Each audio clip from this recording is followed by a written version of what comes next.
Hello and welcome to Breakfast Central on News Central. It's day 2 in a new working week, and are we happy to be here as usual? The answer is yes, because we have to do this, especially not just for the culture, but for every single well-meaning Nigerian who tunes in and who looks forward to get the latest stories concerning news and current affairs that's affecting your daily decisions, your life, and possibly will affect the outcome of a whole lot that will indeed impact on your future. My name is Joe Hansen. I'm saying good morning. Welcome, Benga Borowa and Olive. How are you guys doing, by the way? Well, great. I mean, I'm happy to be here. But before I start, I'd like to give a shout out to our vision mixer.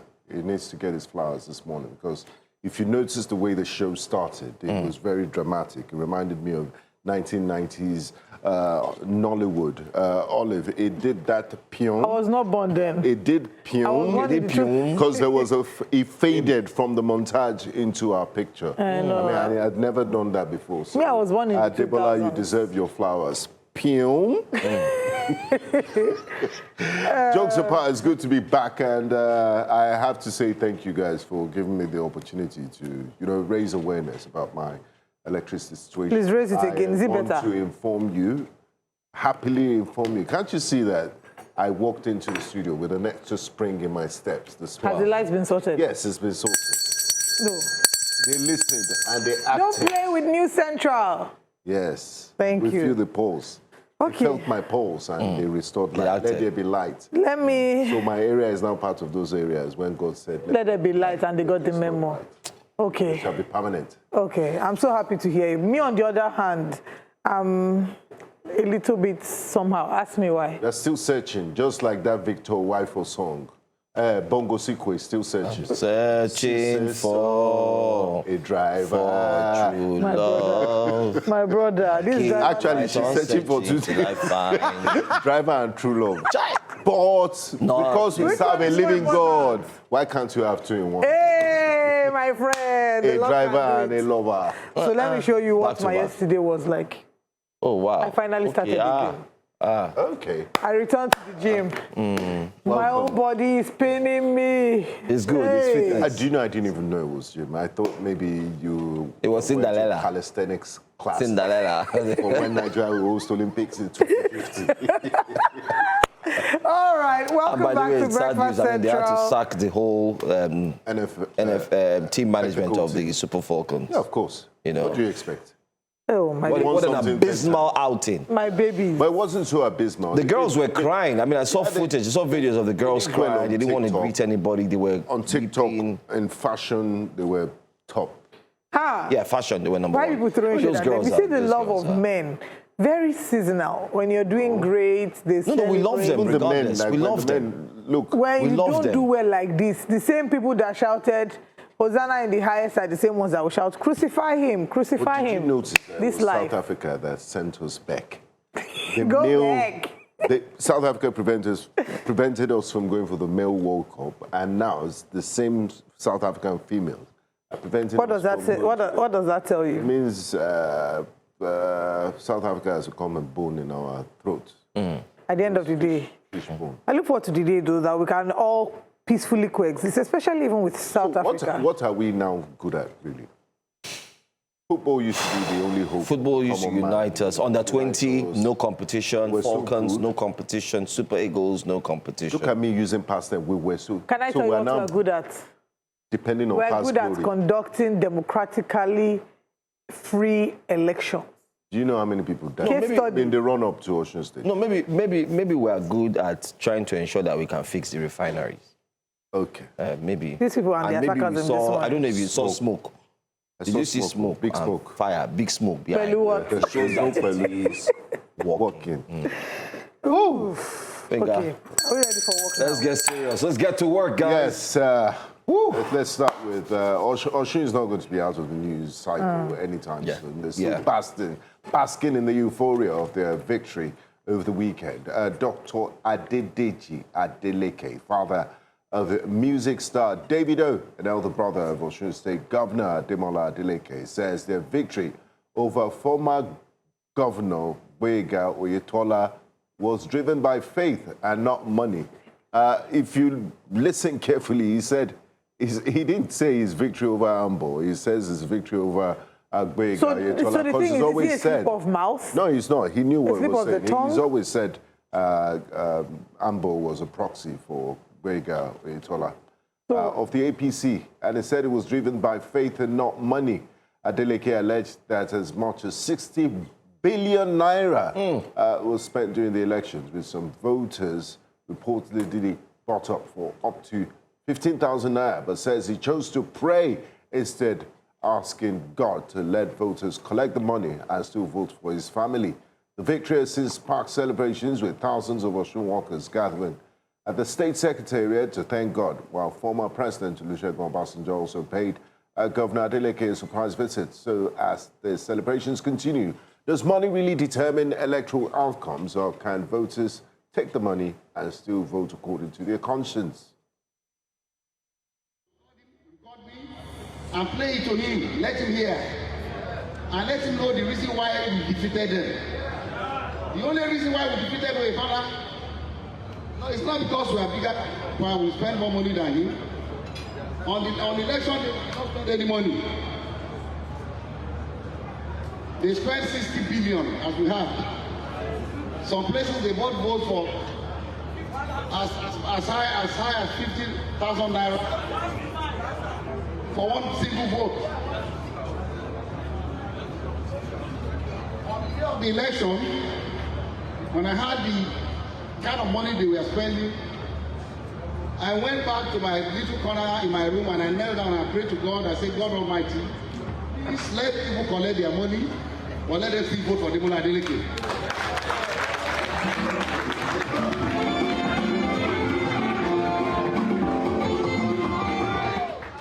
We played that later.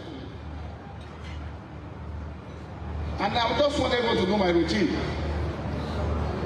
So when I need that to pray every day, I have some Bible passages and verses that I read and that I pray with.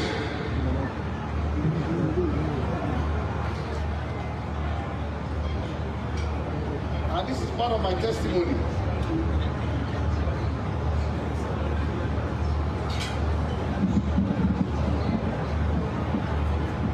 The first Bible passage that I read every day when I go on my knees to pray can be found in Isaiah chapter 41, starting from verse 10. Why did our director not allow us to read what is inside Isaiah chapter 41, verse 10? On Sunday you will get it. Let me go and look for it while we're here. It's like they are not Christians in this place. People don't like word of God. You are a Proverbs 30 woman. It's not 30, it's 31. It's the same. It's not the same. Isaiah 41:10 says, and I read, "So do not fear, for I am with you. Do not be dismayed, for I am your God. I will strengthen you and help you. I will uphold you with my righteous right hand." By his right At side. his right hand.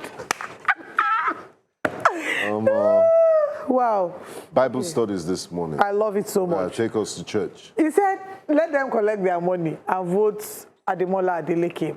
So the place that our elections will get to, that we can say that we've made huge progress, will be the point where we're not seeing votes buying, we're not seeing votes trading. Because the honest truth is, ordinarily, both the seller and the buyer of the vote are committing a crime. But we've come to a place where it's normalized. People record videos of themselves collecting money, and they post on social media. They're collecting the money, they're collecting rice. Oh, how much? You know, they're chanting numbers. So will we get to the point where even if they were collecting, they'll be embarrassed to share that they're collecting because they know that it's an actual crime and they could be arrested because our laws forbid it? I don't see that happening. Our laws forbid it, and I'm glad you mentioned I don't see that. But Nigeria is not a banana republic. There are laws for a reason. And it means the spotlight needs to be on the eagle, the EFCC. It seems that they have manicured its talons. It can't claw anymore. It's now an ordinary ordinary bird of house, instead of being an eagle of prey with with talons. I know Because I don't understand what's going on. I mean, it's under the FCC's purview. We've seen them huff and puff over less serious incidents, over private ceremonies where people are having a celebration just because they're spraying naira notes. They make a huge hurrah over it. And then we're seeing people blatantly violate the Constitution in front of cameras everywhere in the world, and not a single peep from the FCC. Of course, I'm within my rights to say that the eagle has gone for pedicure, or is it manicure? And it's a question you're asking, whether you like it or not. And just to add, Benga, yesterday more videos emerged. There were bags of rice filled with money yesterday. What? Videos emerged. They were like, this is the money they wanted to use to, you know, pay some people. In short, I saw one of the videos. I think I must have saved it on my mobile device as well. They caught a certain person. They put the money in the nylon of bread, you know, the bread nylon. They stuffed the money there and they kept it. They just came and dropped it for the, what's her name again? What's their name again? The INEC officials. Not the INEC officials. Yes, the INEC officials. You know, they dropped it there by the side and somebody recorded it and said, look, oh, there's money there. Let's watch. Let's see who will come and pick it up. But it seemed like they were aware that, oh, okay, the money has been dropped. There was a young lady who was also caught and they asked her, why did you collect money? Yes, you know, an INEC official. Exactly. And she said she didn't know that. They just told her, oh, you know, didn't they do... and so on and so forth. They did some training. So there's a lot. There's a lot. I mean, we're just discussing the process here. I like the question you asked when you were taking the opener. Is money enough? Is money going to in any way still have an effect? I think that's a major conversation we should look into, especially as journalists having an internal and deep research. And in looking into it, it shouldn't just be on the surface level. We shouldn't address the symptoms. We should look at the root causes. And the root causes is foundational. It's the type of politics we play. It's political parties selling forms, an ordinary piece of paper for millions of naira. Of course, that's what encourages money politics, and people look at it as an investment. And these offices are too attractive. It's only in Nigerian political lexicon that you hear words like juicy appointment. Juicy appointment. Are you going there too? Is it a business? What is I really don't get. And you also wonder, I mean, if you look at the people we model our politics after, talking about the United States or United Kingdom, you find out that even the parliamentarians or the lawmakers who are there, you see how simple and easy going they are in terms of living their lives. They're able to take public transport. And someone once asked, can an average politician in Nigeria just walk down the street and take a public bus, especially in Lagos? So that's the question. Can your favorite politician, I mean, we don't have our favorites here, just your fave, can he just walk down the street and just take a public, just say he enters BRT without any security or agents around him? Impossible. That's a question to look into. But just like we asked as we started the show, and like I rightly mentioned, is money still going to have a stronger impact going forward? Because there seems to be a new modus operandi. And the new modus operandi is you have money, bring it. We will take it and we will still do what we want. It simply means that anybody who's thinking ahead of 2027 to use money to cajole people and get them to vote. Maybe that's why the senator decided to go to the polling unit and said, peep, look at what they are doing. And we know that in election, the law states that you don't need to peep. Yeah, you must not see. It's a personal thing. You must not see what the person is doing. But I think, no. I mean, I share your optimism. I want to feel and hope that is what we'll be seeing going forward. But Austria is just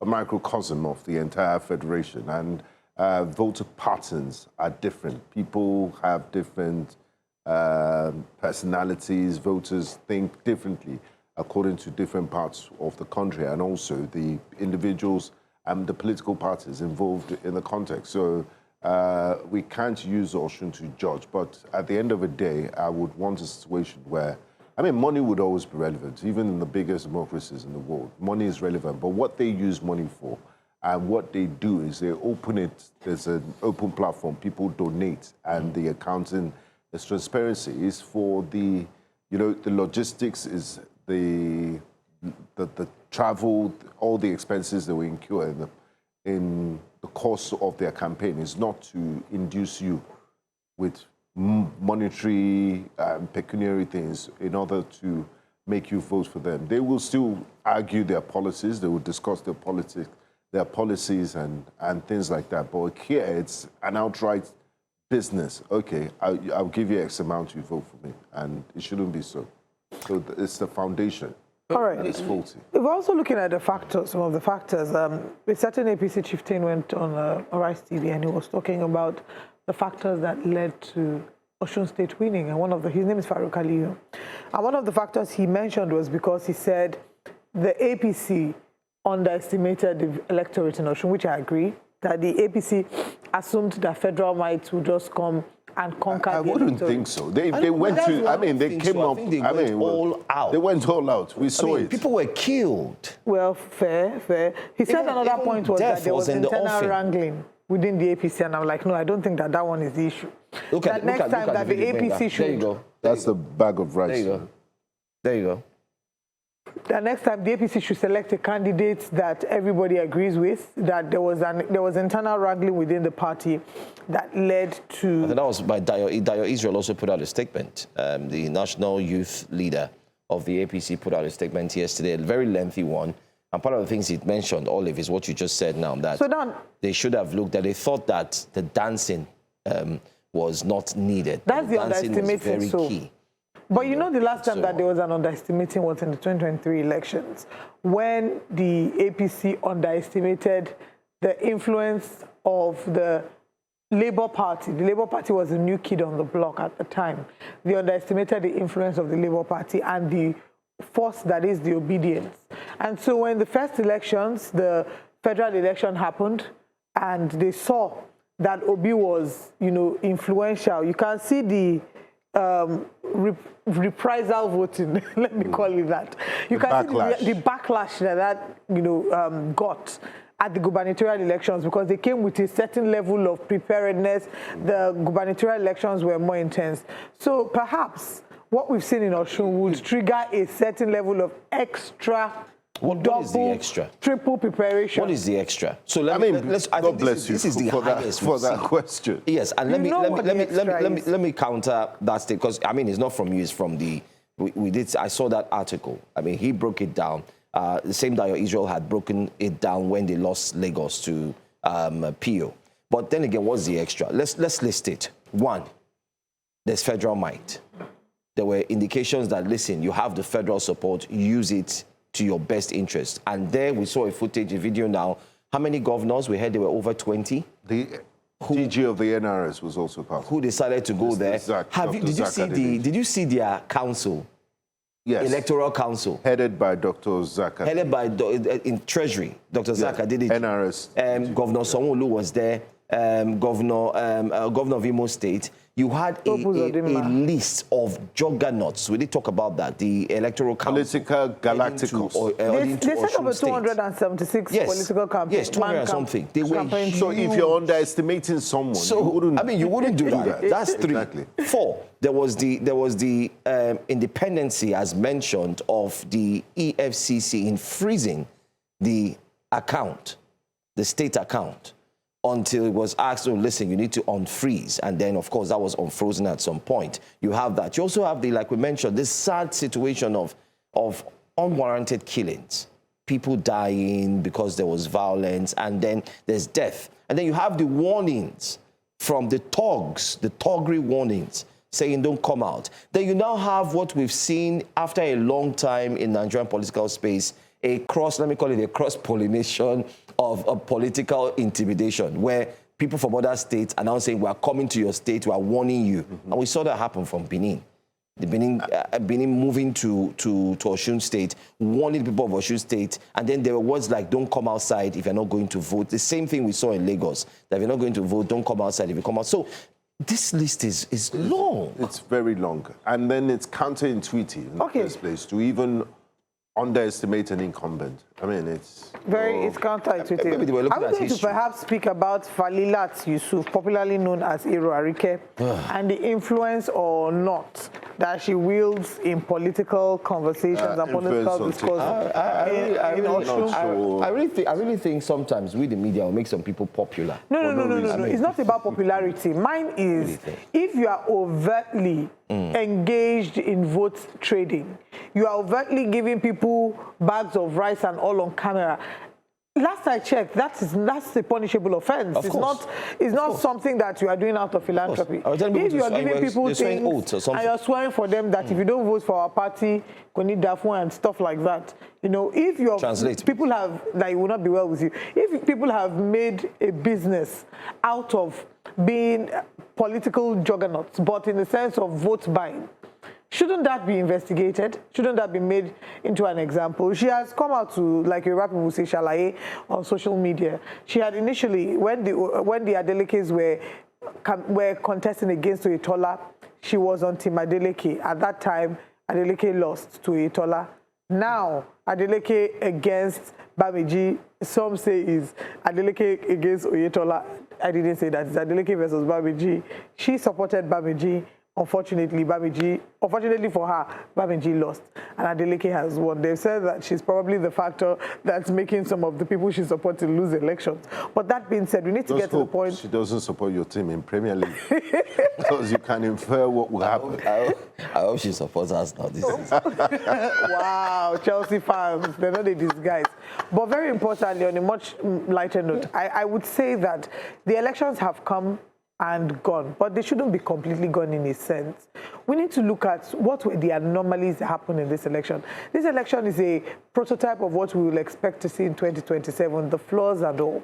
In terms of those who were threatening voters, are they going to pick up those thugs? The senator of particular concern. Senator Francis Fada. We're still waiting. Are these people going to be investigated, or is it just going to be another matter that will move on from no victor, no vanquished? I agree with the governor when he says no victor, no vanquished. But in Nigeria, we always say that things keep happening because actions do not have consequences. We're going to see higher cases of voter intimidation come 2027. What we think we saw in Osun is child's play compared to what we'll see in Nigeria in 2027. And the only reason why we will not see that is if examples are made of the people who were brazenly supporting vote buying, vote selling, voter intimidation, in Osun State elections. If we don't see them thoroughly dealt with or made an example of, we will see a repetition in 2027. And it will be in good measure, pressed down, shaken together, and running over in 2027. It's going to be a lot, most importantly. By now, we expect that we should get a detailed report. Usually, I mean, in other countries, what's that country again? I know I did stumble on their report in their last election. They do come out with a forensic report of what happened and so on. For Osun State, be an election observer. 382, but the problem is we only have the civil society organizations who are very detailed in their reports. They always come out breaking it down that in different wards, local government areas, this is what happened, this happened, and so on. In this same Osun State election, ballots were taken. I hope you know, they were snatched. And surprisingly, there was a video of a ballot being taken by police officers, aided, and using an armored tanker to move the ballot. So the question now is, the IG, in as much as he has scored high in the face or in the eyes of a cross-section of Nigerians, where is the report on who those guys are that drove the armored tanker to disperse the crowd, chase them away, shoot sporadically in the air, and move the ballot box into the armored tanker and were escorted and they were going? There should be a report on that. Then the thief that they caught, whom I felt sorry for because the slaps he was receiving, I'm sure if his family members saw him, they would be saying, Otilo, because I don't think he was going to survive from that. They should be able to identify who this person is. By now, he should have spoken who sent him, where he got that gun from, because he had a pistol. He was ready to come to the polling unit to kill and do whatever he had to do. There's another video of a man who came and picked up the voter's card and was trying to run away with it. And he was caught, dealt with as well. So there should be a detailed report from the EFCC from the NSCDC, from the Nigerian police force, to make clear that, listen, these are the things we saw. This is what we're going to do to mitigate this from happening ahead of 2027. If we don't have that, then, like Olive, like you've rightly said, we're just going to have a repetition. Maybe it's going to even get worse, because when nobody was caught, it emboldens the others to engage. And it sets a precedent. So, absolutely. Detailed reports, detailed arrests, and what we're saying here, we're using our voice and our platform here to ask that law enforcement agents investigate the Osun elections. These claims of vote buying, vote selling, it sounds like cruise. We laugh about it. We hear figures like 60 billion and how people invest that into elections. How much does INEC, how much do we allocate for our INEC elections? You know, as a whole nation. Total, maybe 1 trillion. Well, approximately 1 trillion. It's going to get to 1 trillion. Remember, by the way, update, INEC has said that they have to review that money again. I hope you know that. So it's going to get to that, whether you like it or not. So at the end of the day, it's if INEC as a body, we're talking about how much is allocated to INEC, then we're hearing about numbers allocated for vote buying. These things should be investigated. It's not normal behavior. It should not be normal behavior. If it has been, insanity is doing the same thing over and over again and expecting a different result. If it has been a normal behavior or normal pattern as a nation, we should collectively hold law enforcement to account, that ask that certain persons be investigated, certain persons be arrested. All the thugs that were making videos threatening people, saying Davido should not enter into Osun State, thugs that were imported from another state, saying Davido should not enter into Osun State. All those people who played a part in attempting to usurp the powers of the people of Osun State, they should be made to face the law. Because if we don't see an arrest, if we don't see an investigation, a thorough investigation, not the one of inviting them to police station and letting them go after 2 hours, if we don't see a thorough investigation, what we saw in Osun in terms of violence leading up onto the elections will be a child's play when we compare to what we expect in 2027. And just to add, before we go to what Nigerians are saying, is that I expect the Senate, when Senator Fadausi returns to Abuja, to meet with the Ethics Committee, because what he did was bring the institution of the Senate under disrepute, and they need to repudiate him and let him know that his behavior is unbecoming of a senator of the Federal Republic of Nigeria before Osun State Police Command completes their own investigation and make him face the law. The institution of the Nigerian Senate needs to distance itself from this sort of behavior. But let's take a look at what Nigerians are saying. Nigerians have a lot to say. Okay, Franklin Choma says, so God is the one conducting elections now. Must you call God's name in vain? Everybody to each his own. You will advocate. Good question. You will call people out. Elections that people died before. Are you joking? You pray to God, though. You hold the God that you know, and you do your own. Two football teams are playing a game of soccer, and then they are both praying to God. Whose prayer should God? Altar against altar. Benga, good question. Olive. I hear him, but no election in Nigeria. Good question, Benga. I hear him, but no election in Nigeria is won on faith alone. Money and structure still played a part. Funny how nobody testifies about strong faith when they lose. Happy for the family, still don't buy. We spent no money, or money Adeleke says. Then we have, I've actually never seen Davido's father or see him speak either. Anyways, you guys won because Tinubu didn't really care. You believe that? Wow. Very funny. So Tinubu, the president is what? God didn't make you win. The people of Osun State did. It doesn't cost anything to give honor to whom honor is due. The people of Osun made it happen. It's high time we separated religion from politics. God has no business with politics. Correct. You aren't more prayerful than the loser. So my question is, in everything that the man said, that we could have the only thing we can bring out is the fact that he said... Because he kept emphasizing God. Yes, because they prayed. Allow people to do what they want to do. You call God, you will do your own background work at the same time. One does not... The subscription to one does not totally eliminate the other. It doesn't at all. On YouTube, we see comments like Femi Olaguju said, actually, it's faith and not money. Osun State people like what the governor had done for them. If it's money, then the governor will be defeated. Jason says, Benga, spot on description of EFCC. I owe you 1 bottle of soft drink. I don't like soft drink. There's too much sugar. I prefer something hot. Hot drink this morning. Mike also says, I agree with Dr. Adeleke that they defeated Oyetola. The election wasn't free, but APC and INEC were outsmarted by the resilience and vigilance of Osun voters. APC mantra of Muslim governor failed.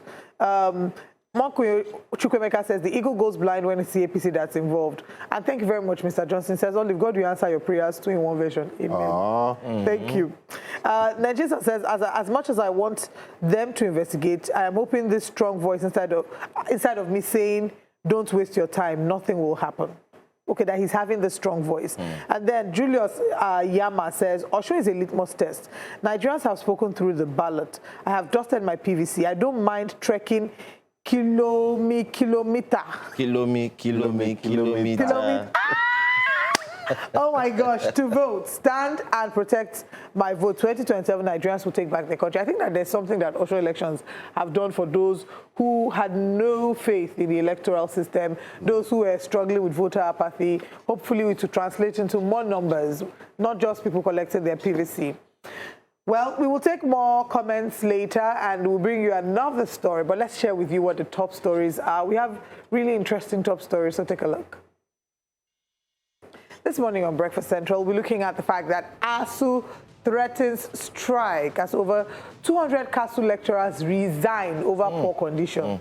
Osho election aftermath, can INEC sustain momentum ahead of 2027 election? Governance restructuring, group proposes 15 regions and devolution of powers. We're back to this conversation. And then domestic violence, clergyman allegedly sets wife ablaze in Lokoja. Really, really sad. We'll review the front pages of the paper as well this morning. Join us for all these and more.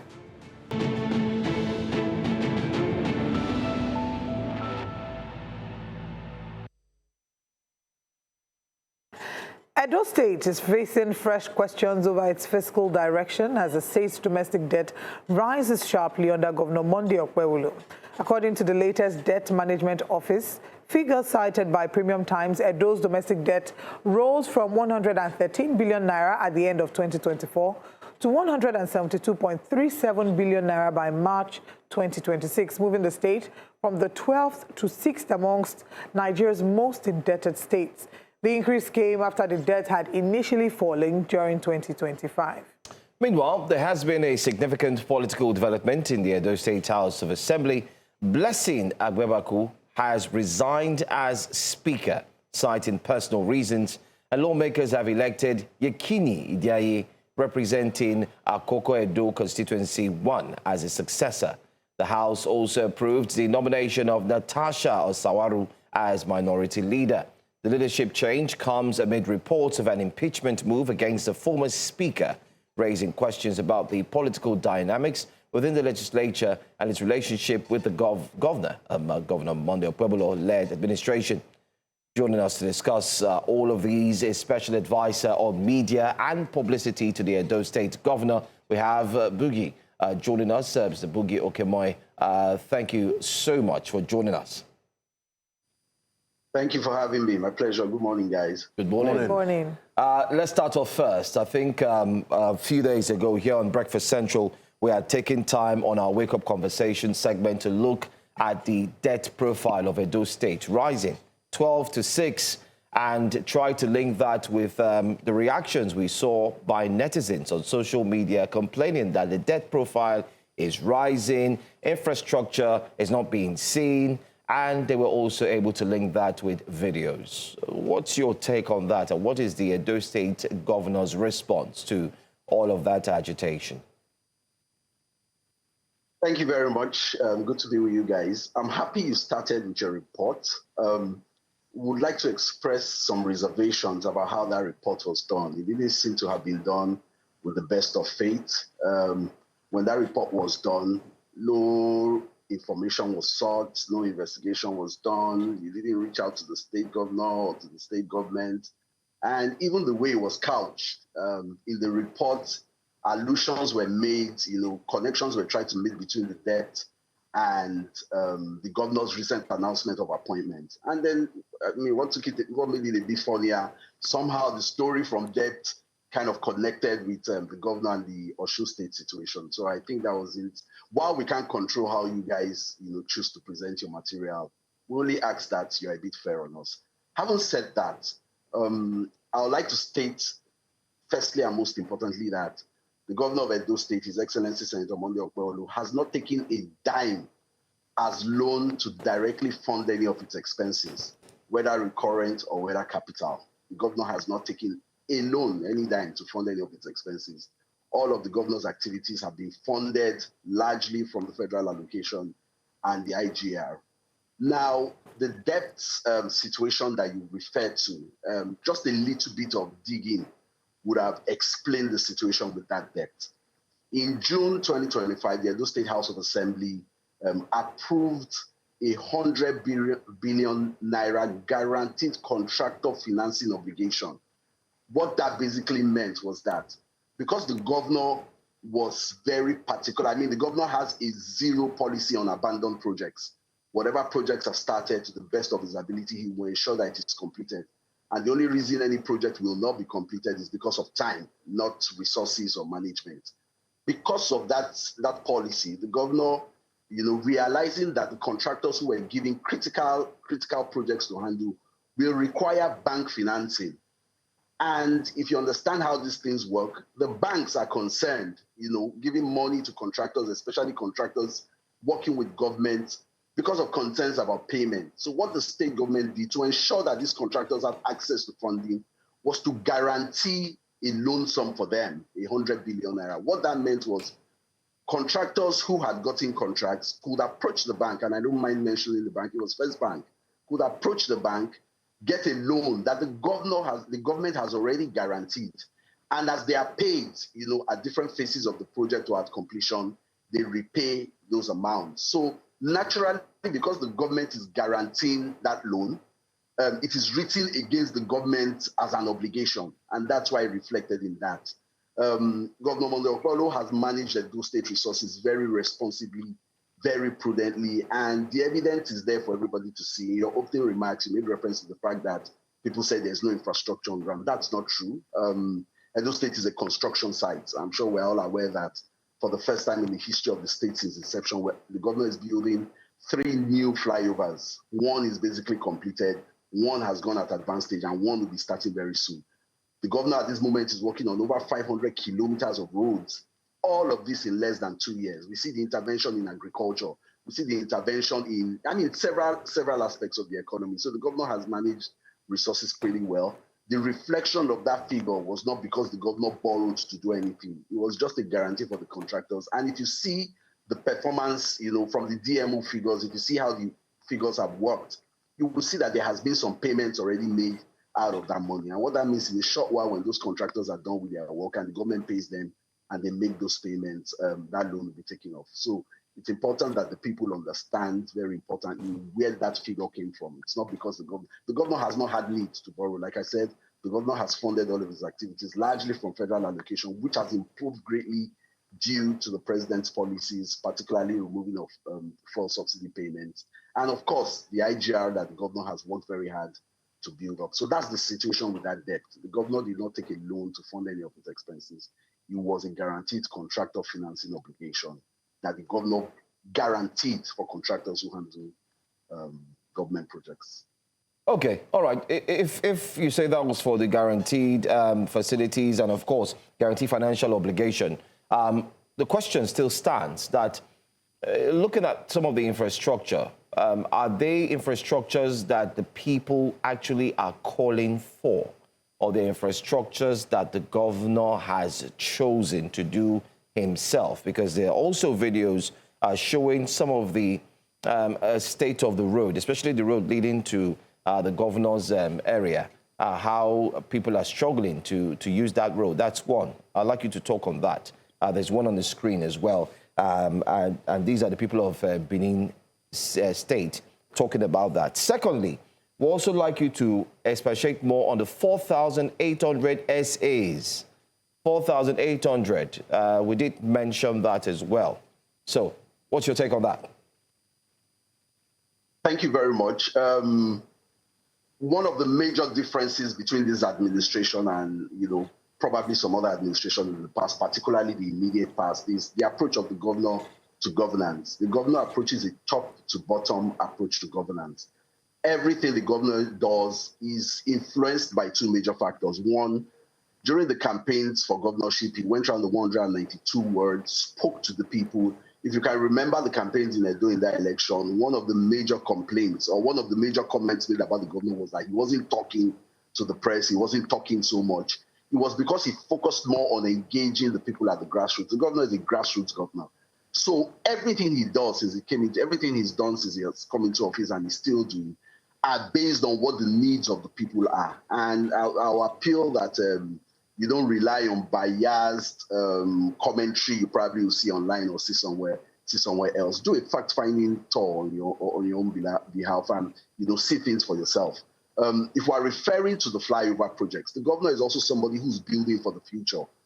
There are certain, I can imagine if we had a civilian administration when the Third Mainland Bridge was built, and then the government announced, oh, we are building the Third Mainland Bridge, this is what it's going to cost. You will have people who will say, is that the most important issue now? People are hungry. There's no this. We already have one or two other mainland bridges. But at the end of the day today, many of us are grateful for projects like that. So the governor is also building for the future.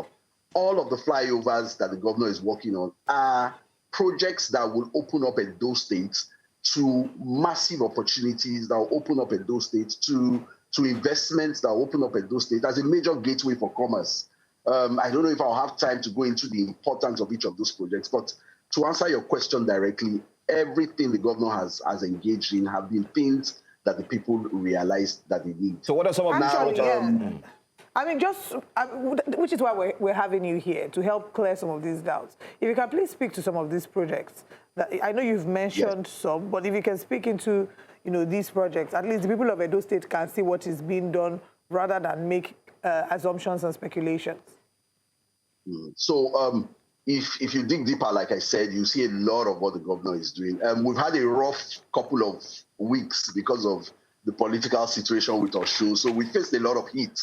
So it's natural to see people trying to throw up. Of course, there's no location in this country, and I dare say even in the world, where everything is perfect. All the roads are perfect. Everything is, there's nowhere you will go to where you still, because governance is work in progress.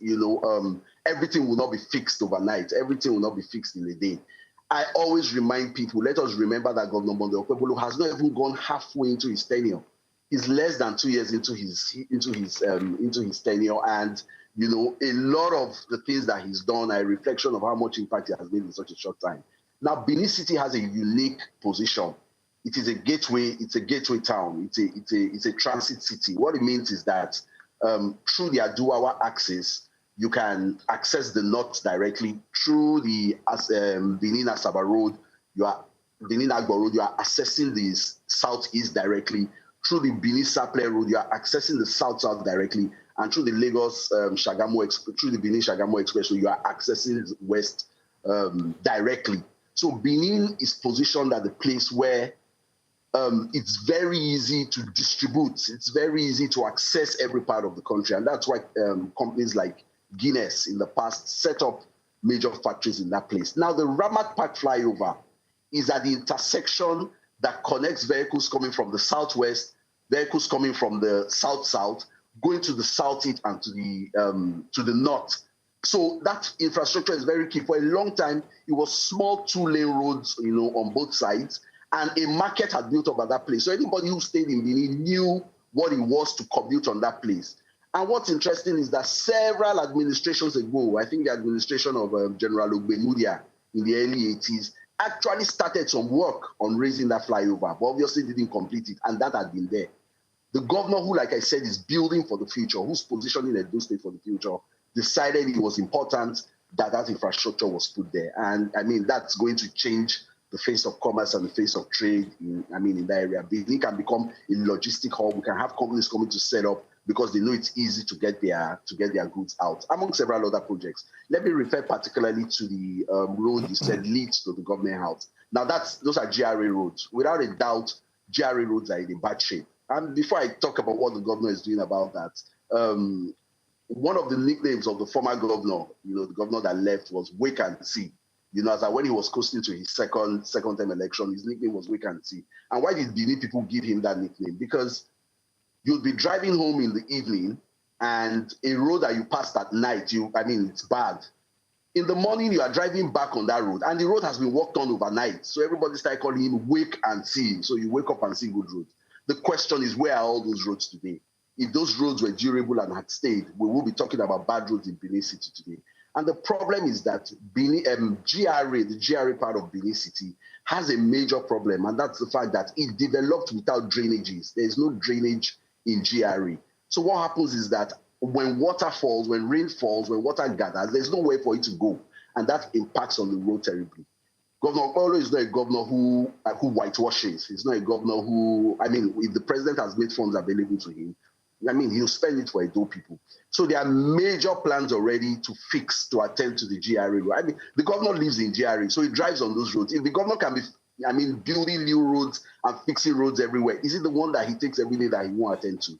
So there are major plans to fix, the problem with GRA roads and GRA drainages permanently. But that can be done in the raining season, which is where we are. It's raining heavily. If you know anything about Benin, you know that our rains can be very unfriendly at times. So when the rain stops, we'll begin to see work. Like I said, the governor is not going to be able to fix everything in one day, but he has made tremendous progress. Like I told you, over 500 kilometers of road at different stages of completion, I mean, have been worked on since he came in. So these are projects that are critical, and the governor is alive to his responsibility.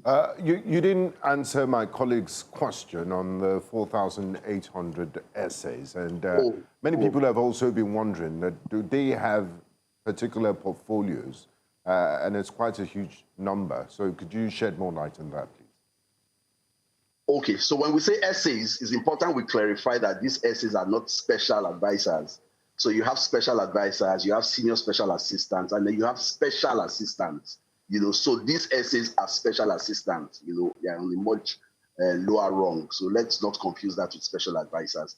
Now, the governor, who, like I had explained before, is a very grassrooted person whose style of governance is from the grassroots. He's very, very particular about the grassroots, about the rural areas. A lot of his interventions have taken place in the rural areas because he wants to take opportunities to those places, curb, urban migration, and also ensure that, people can stay in any part of the state and thrive. So as part of the governor's mechanisms to ensure that grassroots gets to the development and administration, he is connected to the grassroots. The governor, with his team sat down and they came up with a strategy to appoint this, individuals, 25 in each ward. Now, if you calculate 192 words by these 25 in each word, it gives us that figure. So it's also important to clarify that the governor didn't just wake up and say he wanted to appoint 4,800 people. He didn't get the question from the answer. So what's their job description? Because you said the governor is a grassroots person. I'm coming into that. So the appointees have three major decisions. One is to communicate government actions, is to communicate government policies, is to communicate government initiatives to their wards, to the grassroots, to carry the people along. That's one. Secondly, it is to be a feedback mechanism for the government, to have people who report directly. The governor is not somebody who just sits down, he gives instructions or he initiates projects and sits down in his office. He wants to have, apart from the already established structures that communicate across these different tiers, he needed to have his direct people on ground. So firstly, like I said, is communicating government activities, communicating government efforts, communicating government policies to the people, bringing a feedback from the people to government. So there's a quicker response time if there's a community that has any issue that requires government attention. With the presence of these individuals, they're able to immediately communicate. And thirdly, and also very importantly, is to act as gatekeepers over government projects in these communities. So as the government, like I told you, Benin City is a construction. There's so much government projects going on everywhere. And these people are like the government's eye on those projects to ensure that contractors, I mean, if you study the governor, he's always on project inspection. He's always moving around, checking on projects. He monitors projects all through till the end because of his prudent management of resources. So these projects are widespread. Part of what these people are going to be doing is to ensure that these projects are properly carried out. If there's any issue, they cannot. So it's basically a communication channel, a very strong communication channel that the governor has established for all of the wards. The people who are going to be employed are those state citizens. The salaries that they are going to be paid, as stipulated by law, there's a standard payment for special assistants. So it's not like there's a new payment that's going to be brought up, are going to be spent in Edo State. We're coming from a government that leveraged heavily on external consultants. We had consultants coming to the state, and for basic tax that the civil service could handle, took away billions. If the governor has decided, let me work with my people and ensure that this, this income, this revenue is retained. I mean, they will go to the markets in those states. They will pay school fees. They will go, so the money still stays within the system. So that's some of the governor's thinking behind that move to make those appointments. All right, so here's hoping that these 4,000 essays would, like you said, part of their responsibility is to oversee government projects. And we wouldn't want a situation where these projects or these roads are being commissioned and in another 1 year, they're not working. We want to see that, there is someone who's following, there are people following up with them. Let's move on to laws and see what's happening with the Edo State House of Assembly. The former speaker, he's now the former speaker, Blessing Agbegbako, has resigned amid rumors of an attempted plan to impeach him. And now he's been replaced by Yekini Idiaye, who's a member representing Akoko Edo constituency 1. What has led to this, and how is the governor's reaction to this resignation? One thing Senator Monday Okpebholo has done since becoming governor is to maintain the sanctity of, the different arms of government. Governor Monday Okpebholo does not interfere in the judiciary. He does not interfere in the legislature. What we saw yesterday was purely a legislative action. He was suspended by his colleagues. He was an internal, and the governor does not interfere in that. To show you and to prove to you that the governor has nothing to do with that. In the governor's statement yesterday, what he said was they should maintain peace, and the House has been so peaceful. Remember that the speaker was speaker while the former administration was in office, and he was a PDP member. When the governor came into power, when the governor won as an APC leader, we know traditionally what happens next. There's always a change in the House. Now there's APC in government. It's very easy. But the governor is not that kind of person. He allowed the House their independence to do what they needed to do. And he remained speaker. He remained speaker even when he came to the APC. He remained speaker up to the point where his colleagues made the move that they made yesterday. So I won't be able to speak so much to that because it doesn't concern my principal. My principal's concern is just that there's peace. We've seen violent change of leadership in the House of Assembly in past years. Whenever there's the time to change the speaker, there's fighting, the roof of the assembly is taking off, truckload of sand is poured. But look at the very peaceful and rancor-free way that change was done yesterday. So it's purely legislative action, and the governor welcomes whatever decisions they take, as long as they're all on the same page to ensure that Edo State is developed and he gives the Edo people. Now let's talk about the economy in Edo State. And during the course of our conversation, you did talk about the interesting geography of Edo State and where it lies, Benin City. So it should also work to its advantage when it comes to the economy. Now, despite your state's economic potential, what's your government's concrete strategy for attracting investment and creating sustainable jobs beyond the announcement of MOUs? And how do you also plan to harness your diaspora population that is spread across the world? Very conducive. Investors, when they come into a location, across board, there are basic things that they want: a conducive environment, ease of doing business, business-friendly processes, security for their investments. And these are things that the governor has been working assiduously to maintain over the last couple of, in the time that he has been in his office, which I remind you again is less than halfway, it's less than 2 years. If there's one thing that even the opposition cannot deny, and they give the governor credit for, has been what he has done with security. It's been phenomenal. Just a couple of months ago, the governor was the poster boy of how security should be managed nationally. He was a reference point.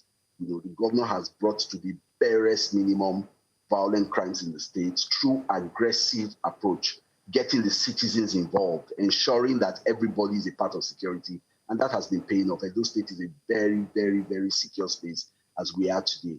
One of the major issues that plagued our state was the issue of cultism. It was terrible. In years past, we had these wars happening almost every month. And whenever it happened, you had a situation where you had as much as 20, 30 people dying. I mean, Benin was a shadow of itself, but the governor has basically totally crushed cultism. So Edo is a safer space. In terms of ease of doing business, the government has, reorganized the processes of engaging government and doing business, and it's a much easier process. The governor is opening up the space, creating infrastructure, providing friendly business incentives for investors. Since this administration came in, the governor has held 2 international investment summits. One was at the sidelines of the World Bank spring meetings in April 2025, and then he had one later in the year in Glasgow, where investors were engaged and Edo State was sold. He saw the diaspora community a couple of weeks ago. He was in London to engage the Edo citizens there, and of course, it was a meet and greet. But of course, conversations around investments came up. People asked questions that the government provided, and it has been yielding a lot of results. I can just mention a few.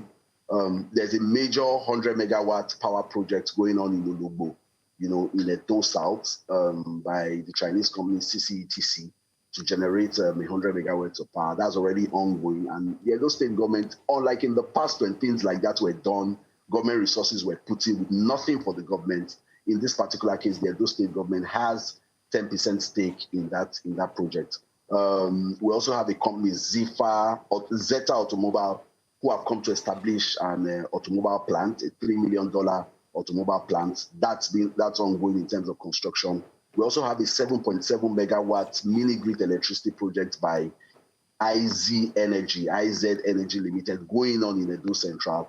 We have a 3.3 megawatt mini grid electricity project by Halimat Hospital going on in Okpebholo in Edo North, among several others across real estate, across agriculture. Many of these investors are already coming in, and we can already begin to see the impact in the state's IGR, which the governor has grown from about 8 billion, which we met, to an average of around 10 11 billion monthly. And when a lot of these other investment projects come on board, we'll begin to see much improved revenue service, which further justifies why the governor does not need to take a loan at this time to fund any of his projects. So in terms of investments, we have a lot of PPP projects going on across the state, and Edo State has been very attractive to investors. Okay. Many of our diaspora who are now assured of the security of the state, the security of their investment, are also bringing in critical funds to set up establishment. So Edo State has been doing well in terms of attracting investments and financial attention. So, just a quick recap to reiterate all that we've said. So you've clarified that the 4,800 are not special advisors, okay? No, special assistants. They are special assistants. And you've reeled out their job descriptions to ensure that they monitor the progress of what the governor is doing in each local community, coming down to the level, all right? And also you mentioned that they are to communicate the government's goals and much more. That's fine. You've also mentioned the debt profile. It's not as a result of borrowing. It's as a result of, standing in as for the engineers so that they can go ahead and, carry on construction. That's fine. But we cannot leave this conversation without talking about public communication, especially when it comes to the optics, perception, most importantly, perception management. You will recall that just a few days ago, the Osun State election just wrapped up. And in the build-up to that election, by virtue of the governor's leaning towards a political party or being a member of the APC, we did see some of his communicators, in view of calling them hype men, were raining threats on a few persons, especially using words like you would pack and go, would end you, this would be the last, and so on. Is your principal, is he really concerned about the people that surround him and are in any way making such videos out there? Do you think it any way aligns with what your principal stands for, which is the governor of Edo State? And has he in any way tried to adjust these particular individuals who represent him in the public space? Remember, I'm asking questions based on public perception in line of communication. A even though I knew I was coming to talk about the economy and borrowing, I'd have been surprised if Osun State did not come into the conversation. And I welcome that. It's part of the questions. Our viewers are saying, let's hear what... And while you're answering that, you can also share what you think about the elections. Yeah, I appreciate the question because it state our position. It's funny to see how it's been taken. We all know how campaigns and elections are in this country. They can get very heated. We know how passionate campaigns can be. This is not the first time, and I don't think anything the governor said is the worst thing that anybody has said. For example, at the last presidential campaigns, we saw where a chieftain of a political party, in mocking the president's health, was falling on the floor in a campaign rally, signifying that, oh, the president will probably drop dead. We had people, compose songs, talking about the president, talking about. So I don't know. It's campaign, it's politics. What the governor said was, the governor has tremendous respect for the governor of Osun State, Senator Ademola Adeleke, as a fellow governor.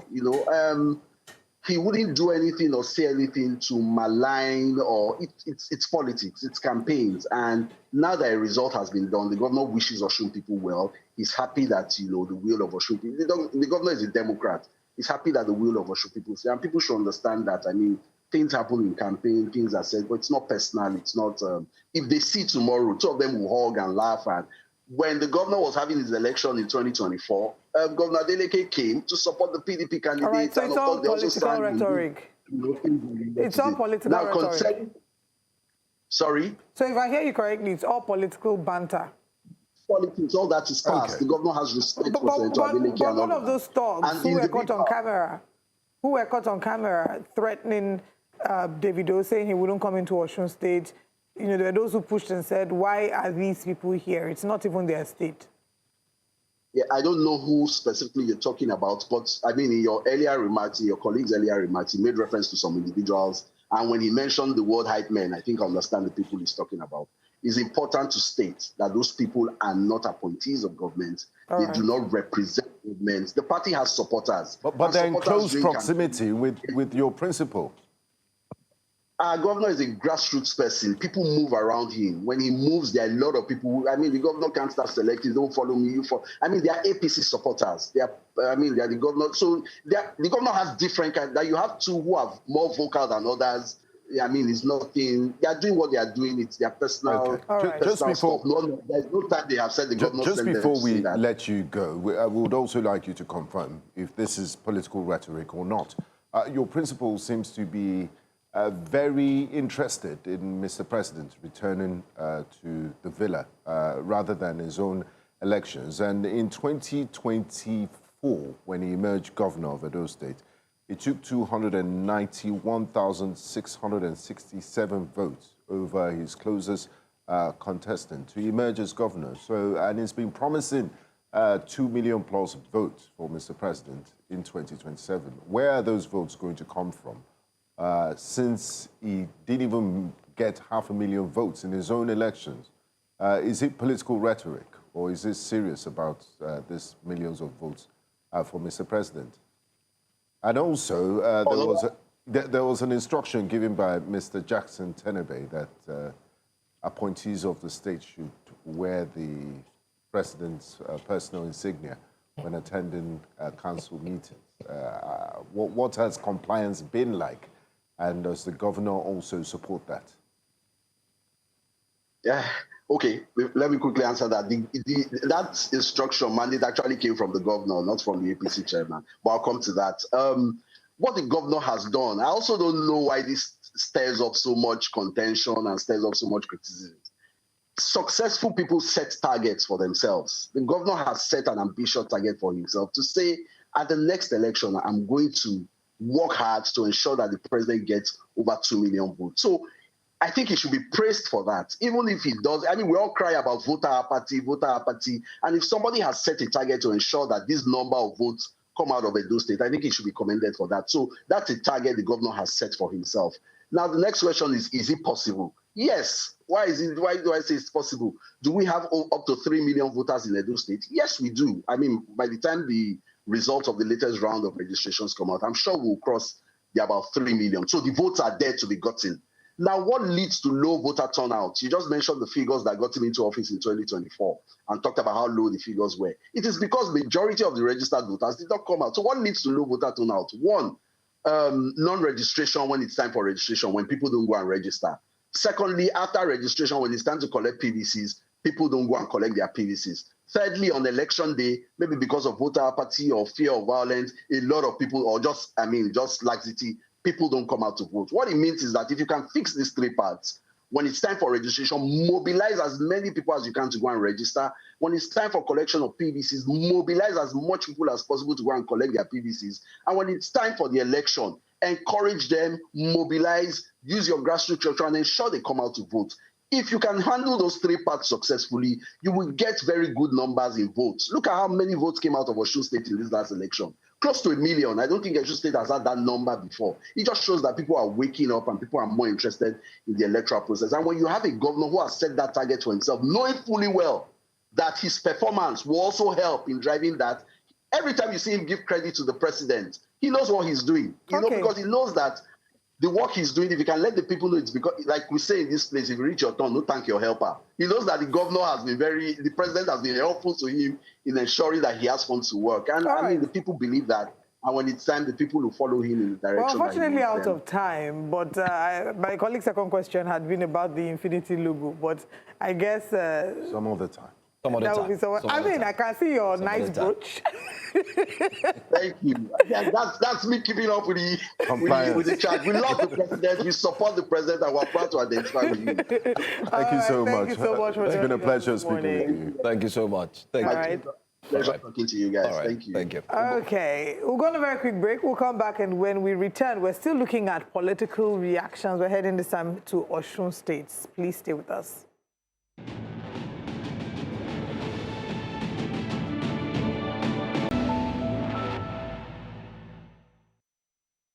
Governor Adeleke's victory at the just concluded Osun elections has generated reactions across the political divide, with supporters describing the outcome as a rejection of attempts to allegedly bully the incumbent, while opponents and political observers are assessing what the result means for the APC and the wider political realignment ahead of 2027. Recent analysis has also pointed to the election as an important test of INEC's preparedness ahead of the 2027 general elections. One of the issues likely to remain central after the election is the relationship between Adeleke and President Tinubu. Questions have been raised over reports of an understanding between both political parties, or rather both politicians, and whether Adeleke's political positioning towards the president could translate into a broader alliance ahead of 2027. That relationship is particularly significant because of the unresolved dispute over Osun local government allocations.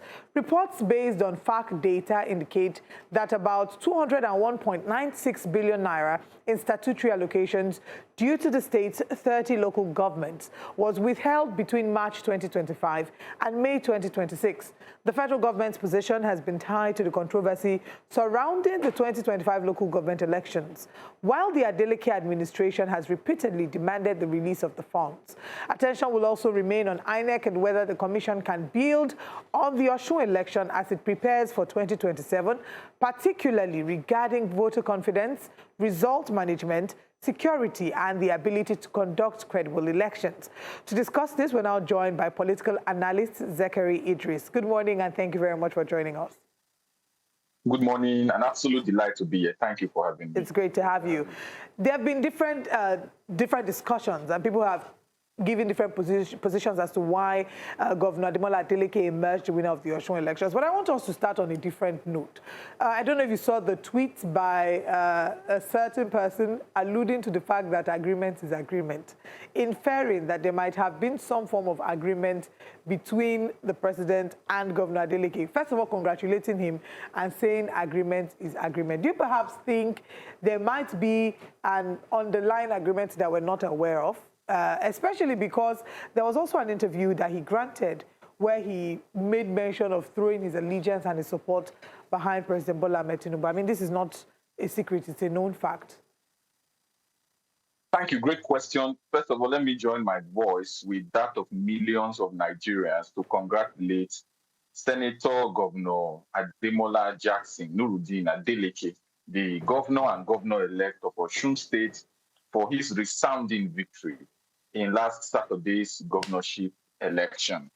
To answer your question, I think the individual you are referring to, and I think our journalists should begin to call names. It's vitally important that we call names because this is public knowledge. The truth is public.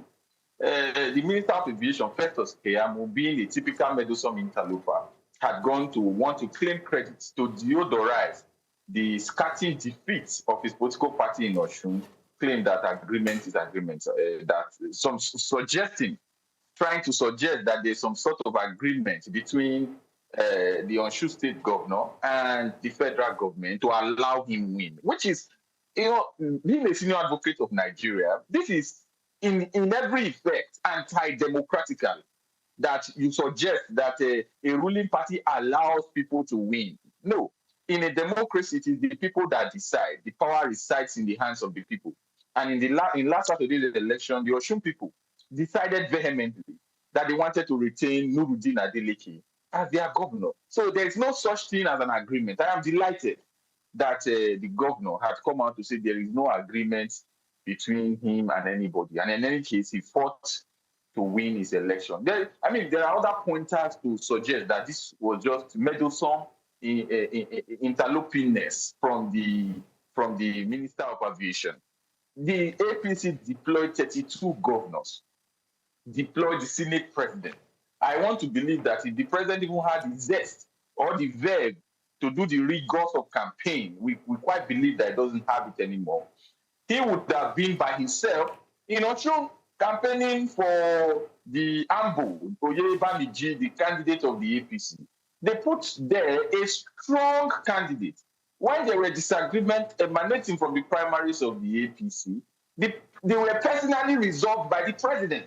The governor of Osun State, Governor Adeleke, had attempted to join the APC. It was blocked. At least 2 ministers, former governors, all went to Osun to steal the state, steal the vote of the state in favor of their political party. Unfortunately, the determined people of Osun said no. And Mercy said no, like they say in this popular Christian music. Mercy said no. The Osun people did not let go. And that victory is for Osun people. Anybody trying to appropriate that victory is being clever by her, like the present Minister of Aviation, who majors in minor things. The aviation sector 2 weeks ago was in turmoil, so much so that a bus was driven into the wrong way of one of our major airports. He has not attended to that. Rome was burning.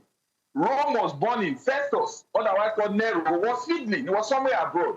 But he's busy now, putting out tweets as it concerns Osun. We must tell our public office holders to major on major things. Festus Keyamo has now gained notoriety for majoring on minor things. Having said that, again, I want to congratulate the people of Osun, and I think this is a victory for the people of Osun. To answer the last part of your question, which asks, okay, the governor has thanked the president and has pledged to support the president in the next election. Very simple answer.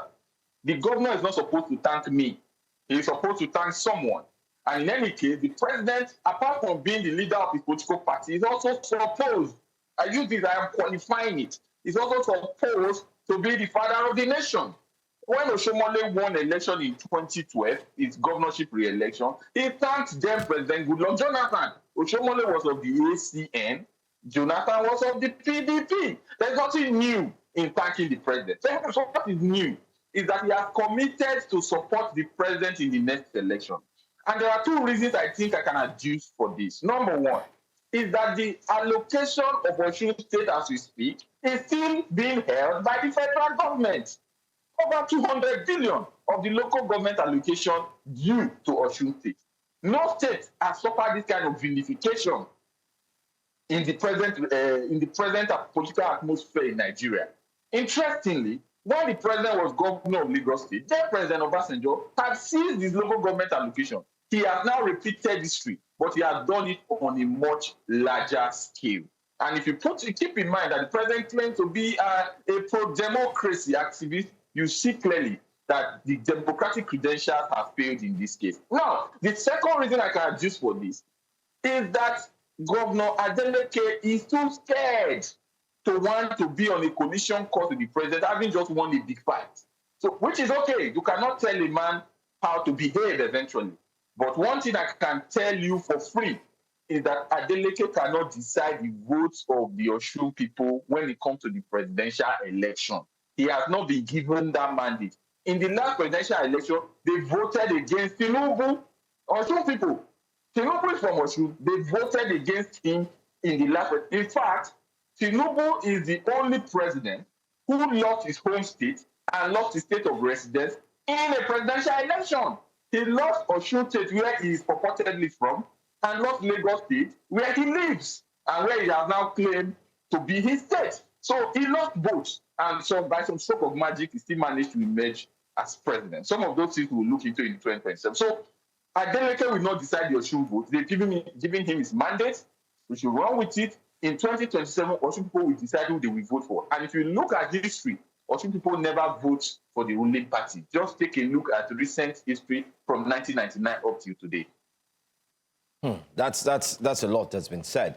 But we have a lot of questions to ask regarding the performance, especially of the Inspector General of Police, especially with you in the fray, because I do recall that there's been a lot of protests where you've also joined the movement. But we would like to hear your thoughts on what you think the performance has been like or was like by the police force. But let's go on a quick break. After the break, we'll look at the impact that INEC had, especially on the people of Osun State, and also the police force, how they were able to step up the game, especially in Osun State. But stay with us. We'll be right back after this break. Welcome back. Zachary Idris is our guest this morning as we continue the conversation surrounding the aftermath of the Osun Guber polls. Right before the break, I did ask, having been at the forefront of some of the protests of recent and, of course, in the past, what do you make of the Inspector General of Police's performance, especially looking at the Osun State Guber polls? Sure. I was not physically in Osun. I could not have in any way been able to objectively gauge the performance, or if you like, the competence of the policing as per the election on Saturday. But there are a few pointers we can look at as outsiders who paid close attention to what was going on in Osun. First is that a number of persons lost their lives in the build-up and, of course, the eventual election. In the build-up to the election and the eventual election, a lot of persons, 18, some say 20, some say 30. There is no official statement stating categorically what happened as we beat up to that election and why a number of persons will have to lose their lives as we approach an election. It's an election. An election is you wake up in the morning, you go there, you vote your choice, and we are now advising that people should stay back and monitor those votes before they go home. So why is it a war? Is it Russia versus Ukraine? Why do people need to lose their lives in an election? That's question number one. And that is an indictment on the police. That people lost their life. We are not having people already being charged. We are not having people answering charges for some of those crimes committed, because we cannot use election as a pretext for murder. Murder is murder, whether it is done anywhere, whether it's done during an election, whether it is done during a festival, whatever it is. Once you take another person's life, it becomes a subject of state investigation and prosecution. And we have not. Number two, a senator, Senator Fidansi, like I said, we must put names to bad behavior going forward, had said publicly that his people should go and take the lives of those in the opposition party. And that is me putting it politely. He didn't say it as polite as I was saying it. He said it very raw and he said it direct. I am expecting by now that man should be charged, because the senator does not have immunity. Yes, I know he's an APC senator, but the APC members don't have a different constitution they answer to, and the rest of us who are not supporters or lovers of the APC answer to a different constitution. I now expect, and I'm using this opportunity again to call on the Inspector General of Police, that man is arrested, prosecuted to the full extent of the law. So if these two things are not addressed, I cannot, in any case, say that the police had lived up to expectation. But there are, good takeaways. One of the good takeaways is that the Osun people were able to insist and enforce their right to pick their leaders. If they are taking a step back, even for a minute, it would have been a totally different scenario. And that is what we are advising Nigerians as we approach 2027. Take it personal. Vote, stay with the vote, escort the vote to the collation center. When you get to the collation center, make sure it is collated, escort the vote to the state collation center, and from there leave it for the rest of us. That is what you must do at your local level. I can promise you that the votes in my polling unit will not be stolen. So that's why I'm wondering where the Edo State governor will see his 2.5 million votes, because I vote in Edo State, I vote in the local government in Benin City. So we'll be waiting to see where you manufacture those 2.5 million votes. But I think what has happened in Osun is a stark reminder that if you do not channel all of the resources and all of the instruments of governance to improve the life of the people, you'll be sorely disappointed at the polls. If you believe, some of this arrogance comes from the belief that you can write results. Nobody will write results in 2027. The people that will go to court in 2027 will be the APC and those who plan to write the results. Nigerians will not go to court. Everything will be resolved at the level of the unit and the coalition center. And I think they must take this home. Osun has shown, and it's an advice. They still have a short window, about 5 months. Go back and work for the people. Go back and work for the people. Otherwise, you'll be sorely disappointed. Now, Zachary, let's talk about the road to 2027. I mean, also State seems to have been a litmus test. We've seen INEC deploy BVAS, result on coordination. And we spoke to an senior INEC official yesterday. He seems to have given them the pass mark. So from what we witnessed in Osun State, looking at against all odds, the high voter turnout, relatively high, in comparison with what it was in the past, and the fact that there was no major security incidents, would you say all is well? We getting our democracy improved as we inch towards the 2027 presidential elections? For the Osun case, all is well that ends well. It has ended well on the side of the people. So that is okay. We can take that as a win for democracy. We can take that as a win for the people. As we approach the 2027 election, I think there will even be higher voter turnout because the numbers are stacked. As we speak today, Nigeria is the poverty capital of the world. We have the single highest number of poor people living in any geographical space across the world. And if you compare that with countries like India, that has 7 times our population, countries like China, countries like Indonesia, countries like Brazil, you will begin to see that we are in serious trouble. How can we have this number of poor people living in a geographical space? And it seems that there is no government.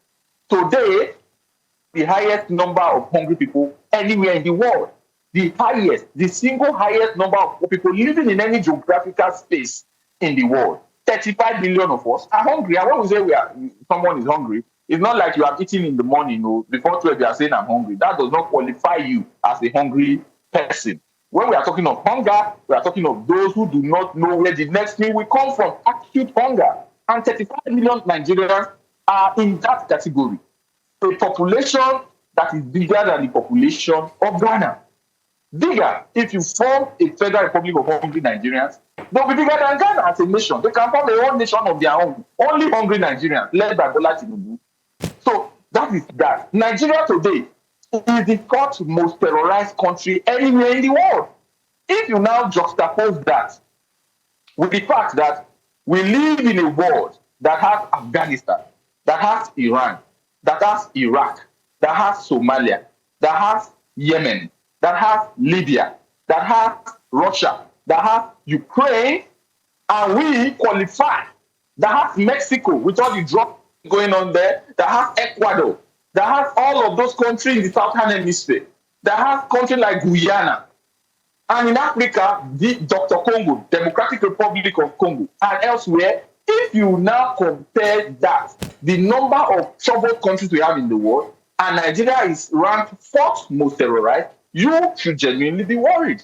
We talk about insecurity. So if you aggregate all of these problems, multidimensional poverty, hunger, insecurity, out of school children, that's another very important metric. 20 million of our children are not going to school. 20 million. So future recruitment pool for Boko Haram, Lakurawa, Mahmuda, bandits, and all of the other non-state actors that are taking over spaces in Nigeria, collecting taxes, maiming, raping, stealing, kidnapping. If you aggregate all of these factors, economic, political, and otherwise, you can conclude that this government has to go. And the only way for this government to go is for sufficient numbers to come out on election day, vote at that election, see their votes to the collation center, see it from the collation center to the state collation center, and at that point, there's nothing anybody can do. And a president has been voted out in Nigeria before. It is not something new. And if this president is voted out, he will go back to Bodillion and continue his life. That is just the truth. So the next election we have even more turnout. Nigerians are more switched on. Nigerians know that they must take interest in the elections in their country. And the only way to change governance in your country is by participating in election. So you will see a higher voter turnout like you have seen in Osun in the next general election. All right. You've said that we'll see, worse in the next general elections. I'm hoping for the best. You've also called for investigation into the persons like Senator Fadaunsi. There were also certain videos that we saw. It seems that vote trading, vote buying has become the norm in our elections, and people do it openly. We've now started to excuse it by saying, oh, collect their money, but don't vote for them. Will a time ever come where people understand that even collecting the money, both the giver and the taker are committing a crime? How do we ensure that we will get there? Bribery is a crime in Nigeria. Offering anyone money to do what they ought to do normally is considered a crime. But when the government is the one bribing, it becomes a problem. And the vote buying you see on election day is just an aspect of vote buying. There are other aspects of vote buying, and I will explain some of them for you. City boys and city girls have been going around the country sharing fridge, generator, rice, beans, wrapper, money across the states. They've done it in most of the states. That is a form of vote buying. The federal government are today issuing what you can call it a bribe. It's effectively a bribe in the name of, you are supporting traders, you are supporting market women, you are supporting, if you want to support any of those people, there should be an established policy of government which they draw from. But when you do it by hand, you already are giving bribe. In Osun State, people came out to dance with rice that were given to them with the poster of a governorship candidate of the APC. I've not seen the one of Accord. I'm only talking about the one I saw. And then if anybody saw the one of Accord, they should also show us. No problem. I'm ready to talk about everybody. That poster is there. If people are now hungry and you are now disingenuously giving them rights, you are invariably trying to profit from the unfortunate situation that most Nigerians have found themselves. It's called vote buying through and through. So vote buying is not only the one that happens on election day, but we know that there is hunger. And like someone said on Twitter yesterday, and I felt it was very ingenious.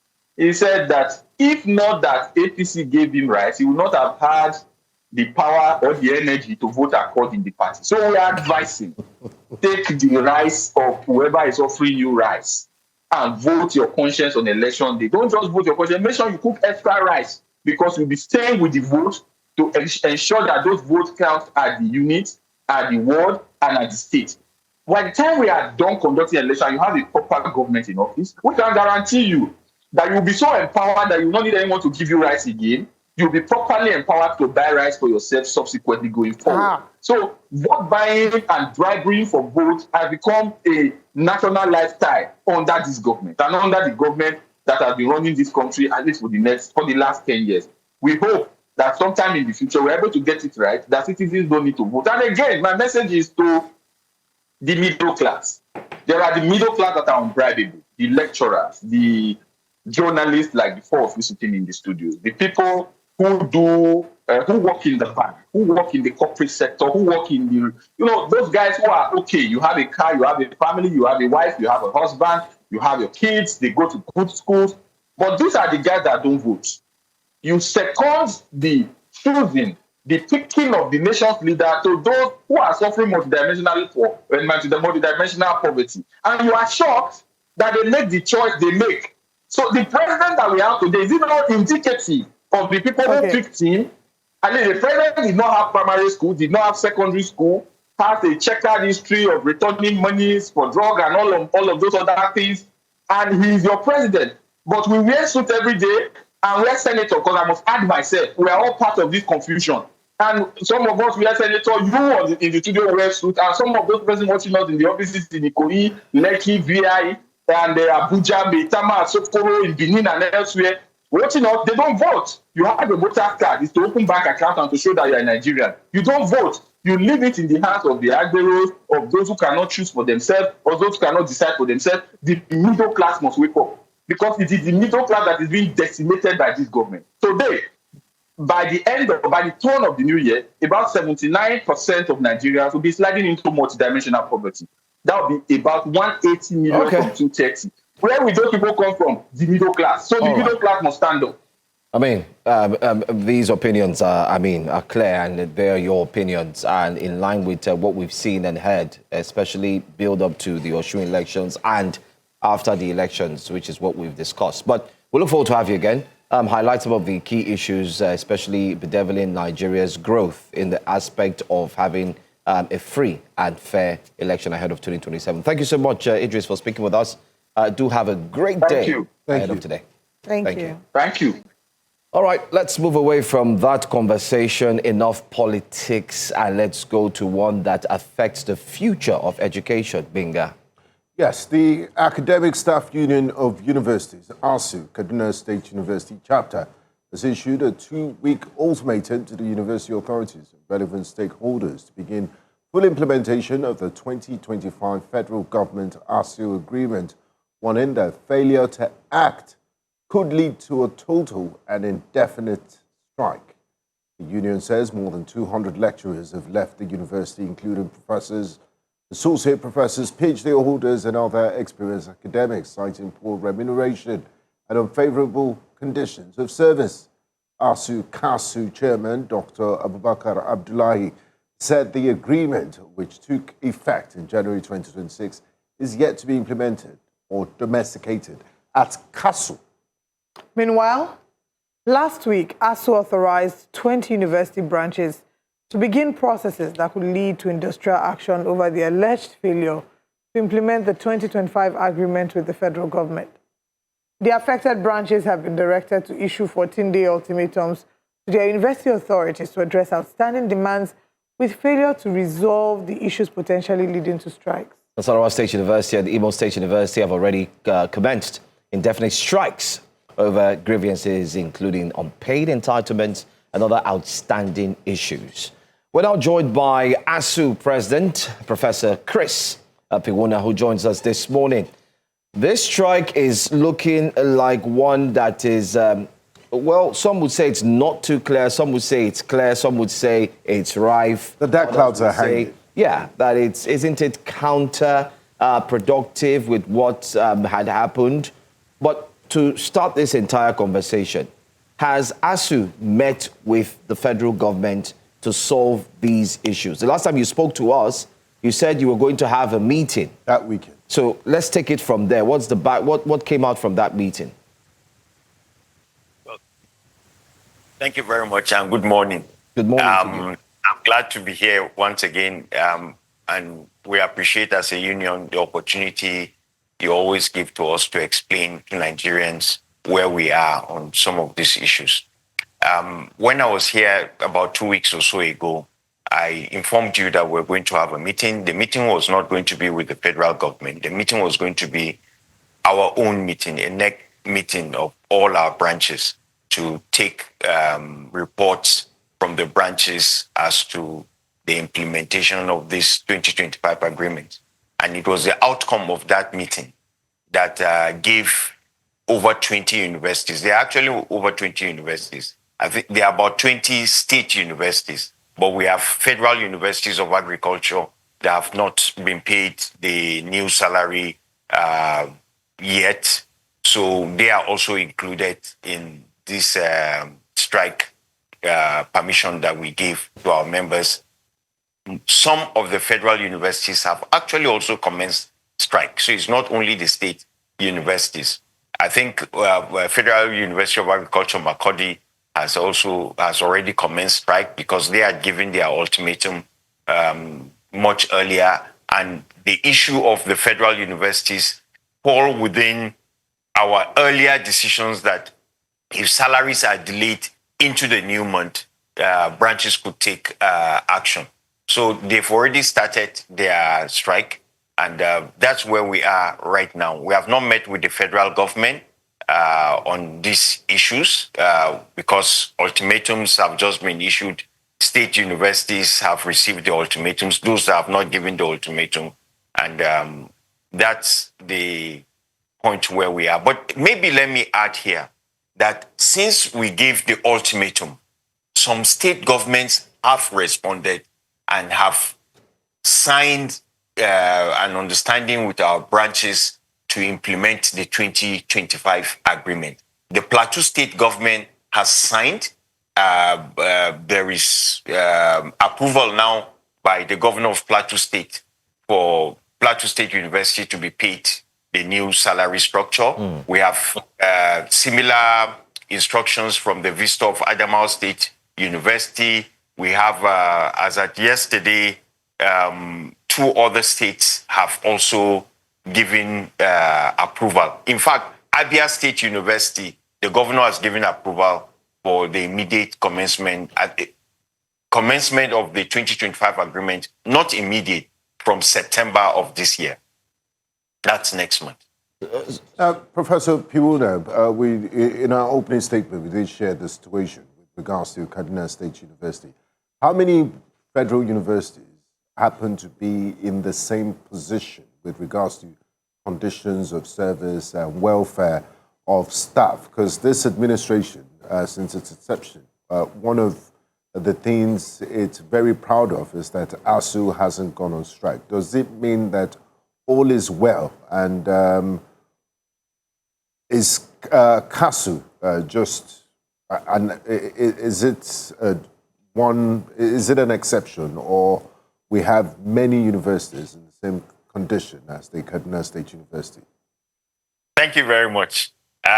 We had a press conference Friday last week, and in the press conference, we're telling your colleagues that we heard that the President Ahmed Bola Tinubu has said that God has answered his prayers and that there's no ASU strike. And we said it is true, but that he needed to pray harder because there are members of his government that are frustrating our agreements with government, and that if that continues, it would appear that his prayers would be short-lived.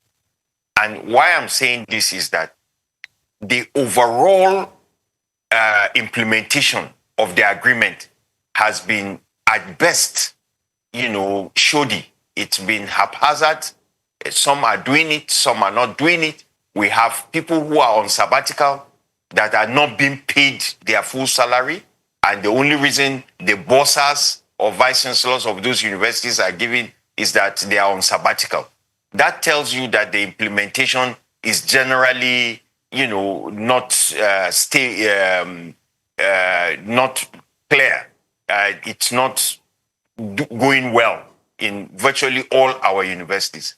And when we gave these 20 or so universities permission to go declare an ultimatum, if there's no response from their governments, they should proceed on an action. We also added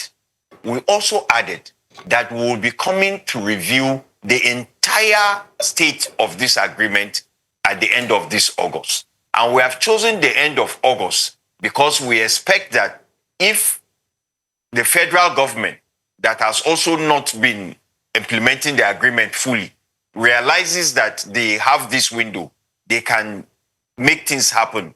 They can get the agreement implemented fully in those universities, federal universities, where our members are not being paid.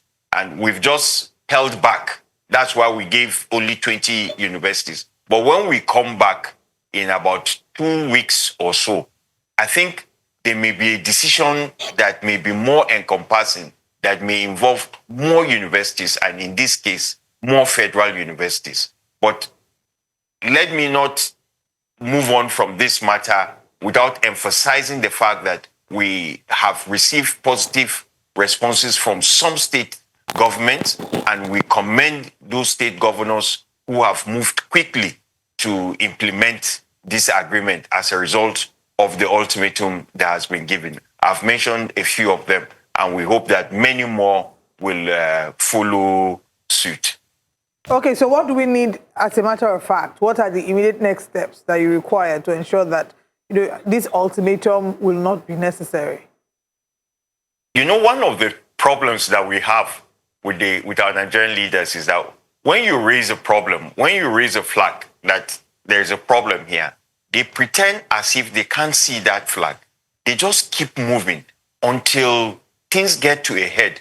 So some states now, they've been given two weeks ultimatum. They will not talk to our branches. They will not try to solve this problem until the 13th, 12th, or even the 14th day. Then they start moving around as if they just woke up from sleep. If states could respond the way Adamawa State has responded, the way Plateau State has responded, the way Abia State Governor has responded, and a few others, very few others, then we are likely going to see stability in our institutions. But if they don't, we would have to take action. And you see, this issue that concerns our welfare, we find it very painful that when our union challenges government to send more funds to the universities and we succeed, the universities are eager to receive these funds that our union has gone to fight for. But when it comes to the welfare of our members, these same visitors, state governors, they turn the other way, their eyes. There is no state university that has not received over 600 million naira in the last 2 months. None. As a result of the struggle of our union, where some of the universities, some state governors will go and establish 4 state universities, 3 state universities. How are you going to fund those universities? They create the problem, and when we draw their attention, they won't even listen to us. But this is where we are. We hope that more states will listen and there will be no further action. But I can assure you that when we meet in 2 weeks' time, we are going to review all of this and chart the way forward. Okay. Looking at charting the way forward and meeting, what's the next steps for you, for the body, for ASU itself?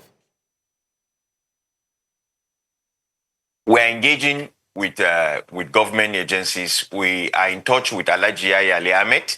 We're in touch with the Senator Larry Tejesho, whom we commended for his efforts as chairman of the Implementation Monitoring Committee. These are the people that midwifed this agreement.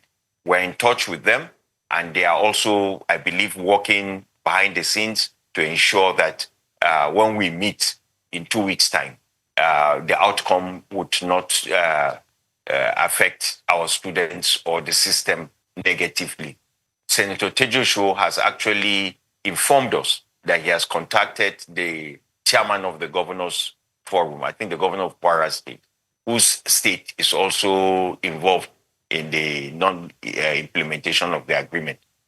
So he has contacted him, and we hope that the state universities would have a very positive response from their visitors. But we also have problems with some vice chancellors, particularly vice chancellors of Imo State University, vice chancellors of Abia State University. Abia State, as you are aware, as a result of this action, have suspended a professor because he raised the same concerns that have led to this action. And we think that this suspension is directly linked to the action that we've embarked on in Abia State University. So if the Abia State government is desirous of a stable calendar in its institution, they should call that vice chancellor to order. This man did not say anything that is not known to everybody. He is not lying. He hasn't said anything that is untruthful. he has just laid bare the facts of academics in Abia State University.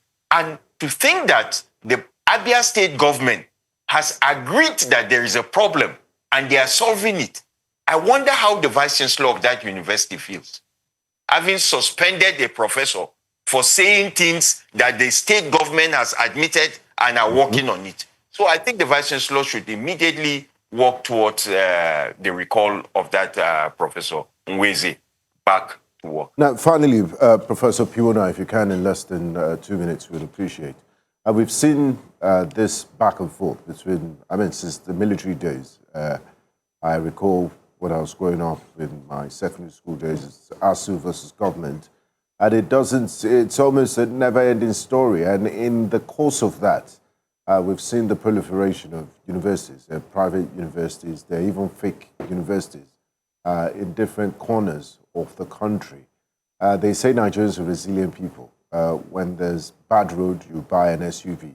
And when the universities are going on strike now, most parents, what they think is send my ward to a private university. Don't you think that if ASU continues on this path of, strike and no strike, you do have valid reasons for your strike, that we might just end up in a situation where nobody wants to go to a state or federal university, and it will be the end of tertiary university, government-funded university in Nigeria?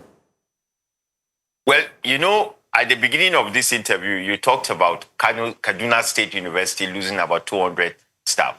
You ask yourself, why have we lost that number from Kaduna State University?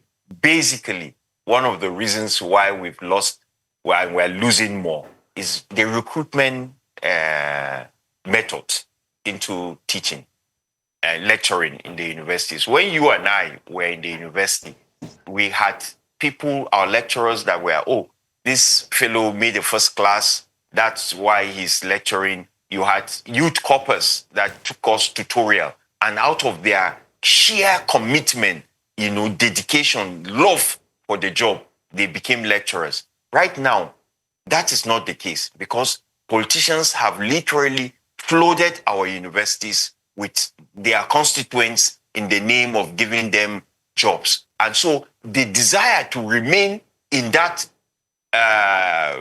area is not there. It's not something that is coming from inside them. So that has contributed to all this Japa, brain drain.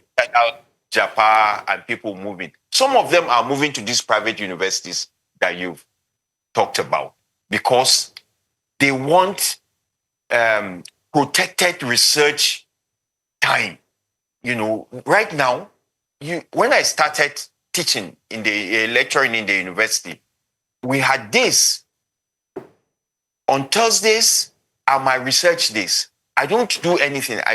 Whether I want to stay at home to read, or I want to go to the office to write, or whatever I wanted to do, that was how it was. Right now, because lecturers are few in the system, such periods are no longer protected. There are people that desire to do that. And those of us that have remained in the system to continue to draw attention to this abnormality, we just want it to be back to where it is. But people will say they want to go to private universities. Let me tell you, private universities take less than 10% of the entire Nigerian university students. Less than 10%. I heard the NANS leader talking recently, and he was saying they have 21 million members. I know that includes the polytechnics and some colleges of education. But if you consider the fact that only 10% are in private universities, then Benga, we need to do more to protect the 90% that are in public universities. And in protecting them, we must ensure that the system works. We are not interested in going on strike. Believe me, we are happy to. Ask any lecturer in Nigeria, any ASU member, we are happy about this stability that we have. We are very happy. President Tinubu can take credit, anybody can take credit for it, but we are happy that our calendar has been stable so far. We're very proud of our members that we've been able to keep the system running. And we are saying that in order for the system to continue the way it is now, government will need to do more to ensure that this, our 2025 agreement, is fully implemented. Fully implemented. No aspect is left out. And it is not going to cost them anything really to do that. Nothing at all. The revenue has tripled or quadrupled in the last few years. We are battling with buying fuel every day. We know the revenue is coming. Let government do what they need to do. The system running. Thank you so much, ASU President Professor Piwona. We hope those in authorities would increase their prayers and do what is needful to avert this threat of an especially officials of the Ministry of Finance. They need to help. They're watching. They're in Abuja with you. Thank you so much, Professor Piwona. Thank you so much. Always a pleasure. Thank you. Thank you. Always a pleasure. All right. We'll go on a quick break. When we come back, we'll take a look at what the latest stories are on breakfast headlines. Stay with us.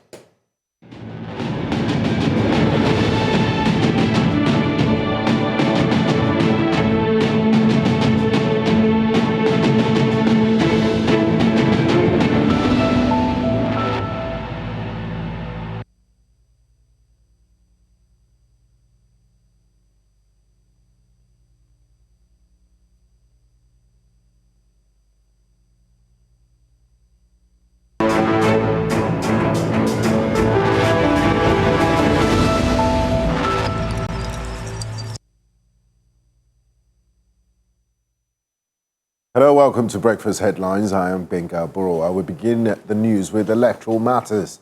The police says 295 suspects were arrested in connection with various incidents recorded during Saturday's Osun State governorship elections. Full spokesman Annie Iniedu says 293 of the suspects were released on bail after screening. 2 others, however, remain in police custody for further investigation and possible prosecution.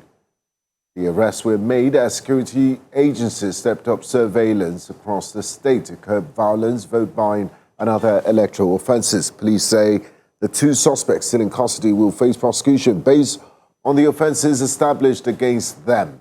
The development comes as authorities continue to review security incidents arising from the Osun governorship poll.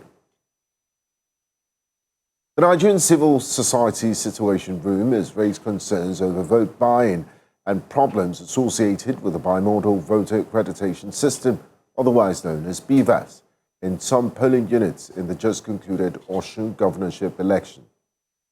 This was during a press briefing in Abuja where the group commended voters and security agencies for keeping the elections calm and peaceful, despite the killings and tense atmosphere recorded in the days leading to the poll. They also added that some elderly voters had difficulties with facial recognition on the BVAS, while delays were also recorded in some polling units. In places where voting queues were still largely populated at 2:30 p.m., which was the end of voting, many voters stayed back and cast their votes. Voters were able to exercise their franchise without widespread disruption. Delays in the commencement of voting were reported in some locations due to late deployment of officials and logistical challenges. Vote trading across party lines was reported. After voting, voters reportedly displayed a sign indicating their preferred party, after which party agents recorded their names and vote numbers and provided voters with a tag. Talked about the BVAS and the IRF portal. These 2 are very key for increasing trust in our electoral process and increasing public confidence. After the 2023 general election, we feel like a lot of people don't want to participate, but showing this kind of commitment ahead of 2027 will increase public confidence in our electoral process. As a matter of fact, nobody should die because of an election. So we can't have that huge number of casualties, and then here we are, just going by like nothing happened. So it's a conversation that we need to take very seriously, that this is not supposed to be. Even as we go into 2027, we hope that we don't have a repeat of what we have seen in Osun in any states in the country. A fresh push for the restructuring of Nigeria has gained momentum in Abuja, with stakeholders proposing the creation of 15 federated regions as part of efforts to build what they describe as a more balanced and functional Nigerian federation. The proposal was unveiled at a citizens' assembly organized by the Citizens Rebirth and Awareness Initiative, C-RAIN, with the theme, "A Nation Built on Constant Strengthened by Strong Regions and United for Peace, Prosperity and Progress." The convener says restructuring has moved beyond a political talking point, describing it as a survival strategy of Nigeria.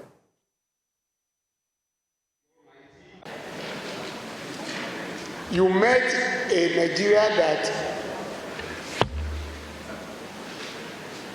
generations even before you were complaining about. Your generation is complaining. Will you leave behind a Nigeria that the next generation will still be complaining about? That is the reason why we are here. You and my humble self will not be forgiven if you lose the Nigeria we have. And we are on the back of doing that if we refuse to do something. Like they will say, if you do nothing, something will happen to you. Let's look at how to promote the local government structure. Many of us here have the opportunity to travel to the United States of the UK. Almost every accommodation is built in the UK by what? Councils. Everybody lives in a council flat, including members of parliament. Councils, local governments, they build all the houses, even roads. Our local government structure must function. It's not only to pay salaries, it must function. And there must be regional cooperation between different states and different regions. And let's turn our attention to security matters. Former Vice President and presidential candidate of the African Democratic Congress, Alhaji Atiku Abubakar, is calling on the federal government to move beyond condolences messages and take decisive action to stop the recurring killings across the country. Atiku's call follows the death of 32 people in Ungushi community, Kebbi local government area of Sokoto State. In a statement posted on his verified X account, the former vice president condemned the killings, describing the victims as innocent Nigerians whose deaths further underscore the worsening security situation. Atiku expressed condolences to the families of the victims and residents of Sokoto State while praying for the repose of those killed. He also called for urgent measures to prevent further loss of lives and restore lasting peace in Sokoto and across Nigeria. And that's all on Breakfast Headlines. Breakfast Central continues shortly. I am Benga Aborowa.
Time for newspaper review. And in the studio, we have the very incredible journalist of global repute, publisher of the Nation newspaper, Ikechukwu Amechi. Freshly returned from New Yam Festival. Yes, don't forget to add that. It's good that you Bring some yam for us. Any bit of yam? Yes, I did. Okay. Yes, I brought. You know, yam and palm oil I have is Coletto. nice I'll put in my combination. butu. I brought some. Yam is my best food. Yam is. That's the one I food I can grew up. never I have get a tired picture of. when I was small. I had yam in my mouth like this. Yeah. I'm glad it wasn't corn. Otherwise, you won't be able to do this job. You'll be compromised. What kind of talk? Compromised. Wow, You're welcome, we're on a Mr. roll. I thought I was dry until I met you. I'm a fan. Okay, let's get into the front pages. Front page of, let's see, the Nigerian Tribune. Let's begin with that. On the front page, Osun gubernatorial elections. UK raises concerns over vote buying. NBA warns of beavers challenges ahead of 2027. No ghost hired voters in Osun election, INEC insists. Adeleke Campaign Council moves to document victims of violence. That's a good one. Police warn against forceful takeover of local government secretariats. EFCC probes undeclared $73,000 and £15,957 intercepted at Kano Airport. Customs hands over 399 seized rifles to office of the NSA. Sperm count falls as body fat rises. Study says, men, take Fat notes. is rising, sperm is falling. Take notes. The No population rumor. is still increasing. Unless you want to use it as birth control. 22 killed as bandits attacked Sokoto community. Edo Assembly in fresh leadership crisis. Our speaker resigns and 2 others removed. They say he do corruption. And so they have to comot him. Nigeria's inflation drops. But the governor, according to his special assistant, has no hand in what is going on. No, he has no hand. Democrats. Exactly. Nigeria's inflation drops to 15.43%. Food prices remain high month on month. Nigeria's inflation. On the pages of newspaper or in reality? Please don't ask me. Mr. Amechi said you will ask him. EU approves 1.5 million euros emergency aid for Nigeria's cholera response.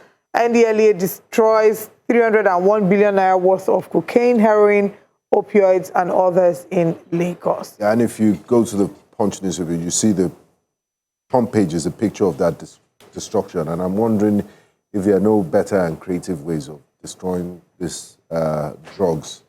I guess it's about transparency, really. Wait, so did I say no? It's please 1.5 million pounds. Anyway, let's come back to talk about the Osun gubernatorial election, the big one. Let's get your thoughts. The UK raising concerns. UK is raising concern over vote buying. NBA has one of Beaver's challenges ahead. But let's get your sense of the election. Your overview. What worked for you? What didn't work for you?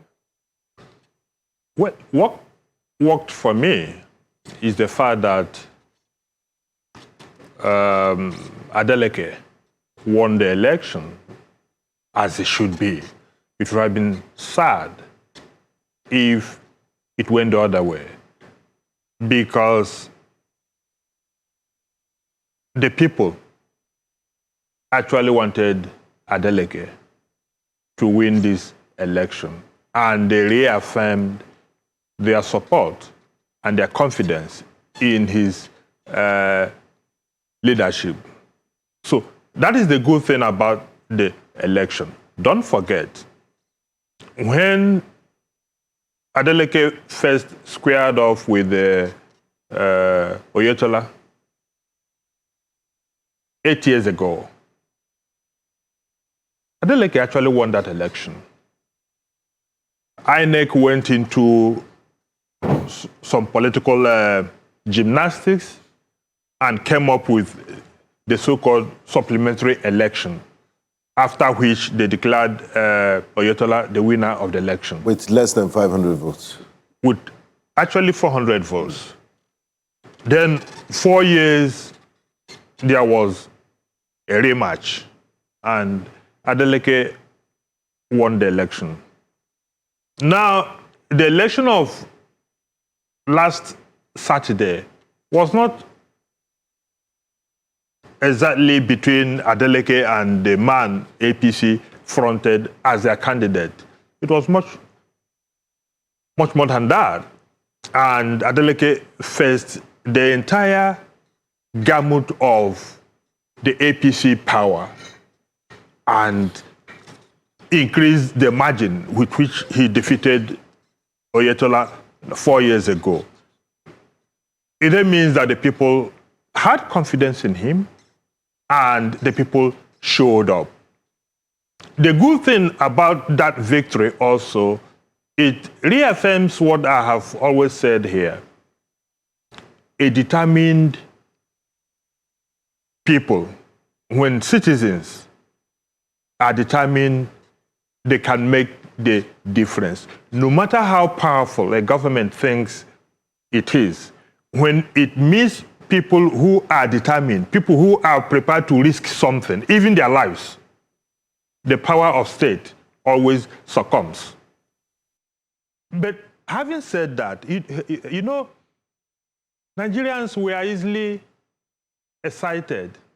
Everybody has gone into the praise mood, the euphoria of victory, and people seem to have forgotten that this is not democracy.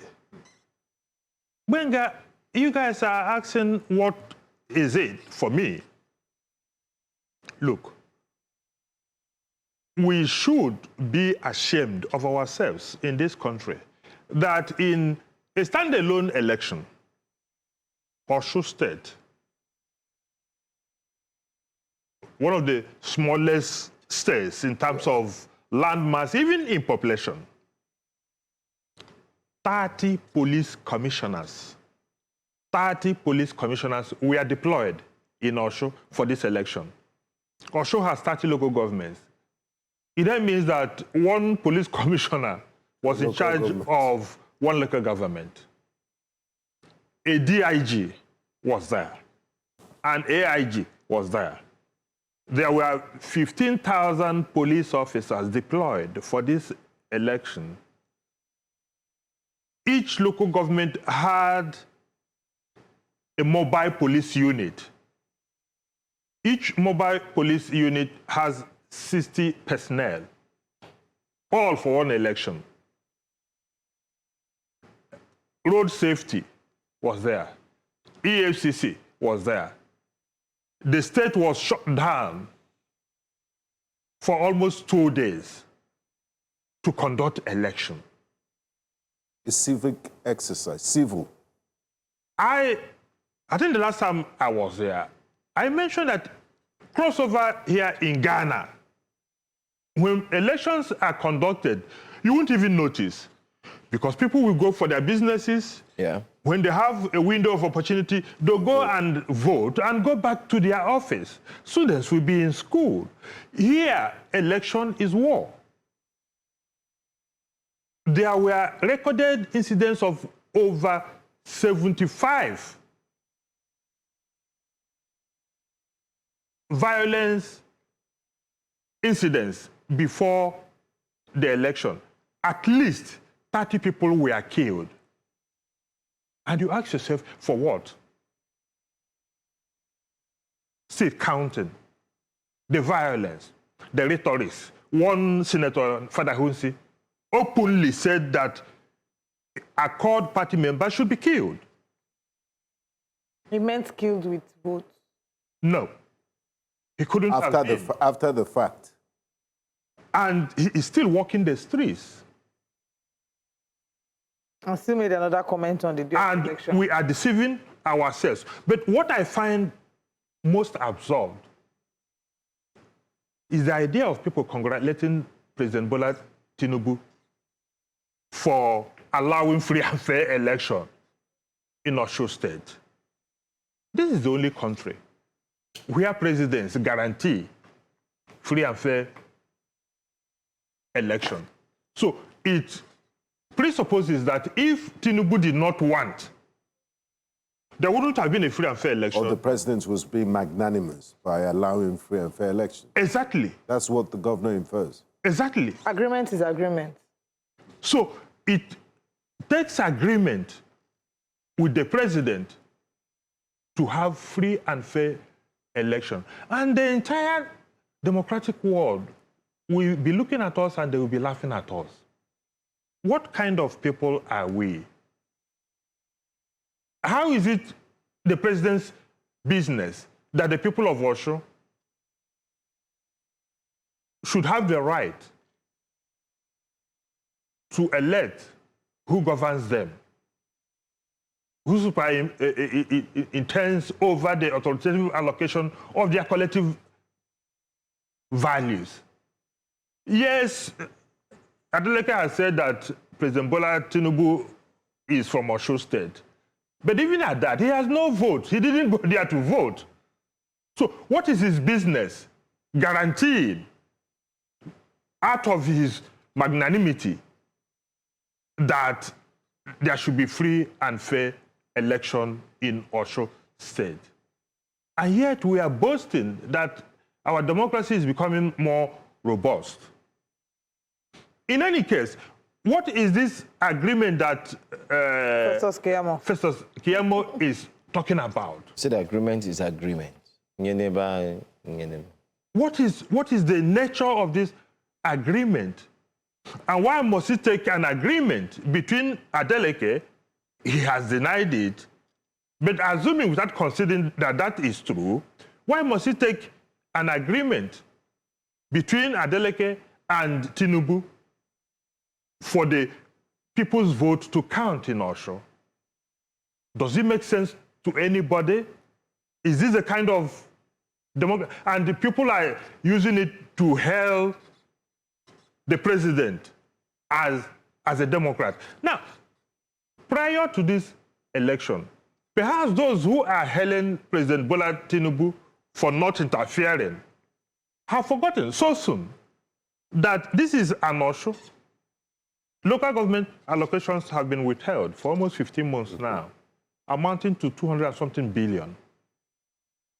This is an Osho that prior to the election, EFCC froze the state account. It also took the same Tinubu to now order EFCC not to perform its constitutional role. And people are hailing him. Look, Olive, anybody who believes that EFCC chairman will wake up one morning and freeze the accounts of a state on the eve of an election without the president knowing can believe anything.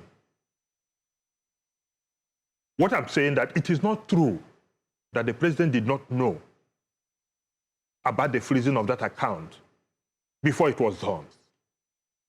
So what he has simply done is to use the same act which he sanctioned to gain political traction.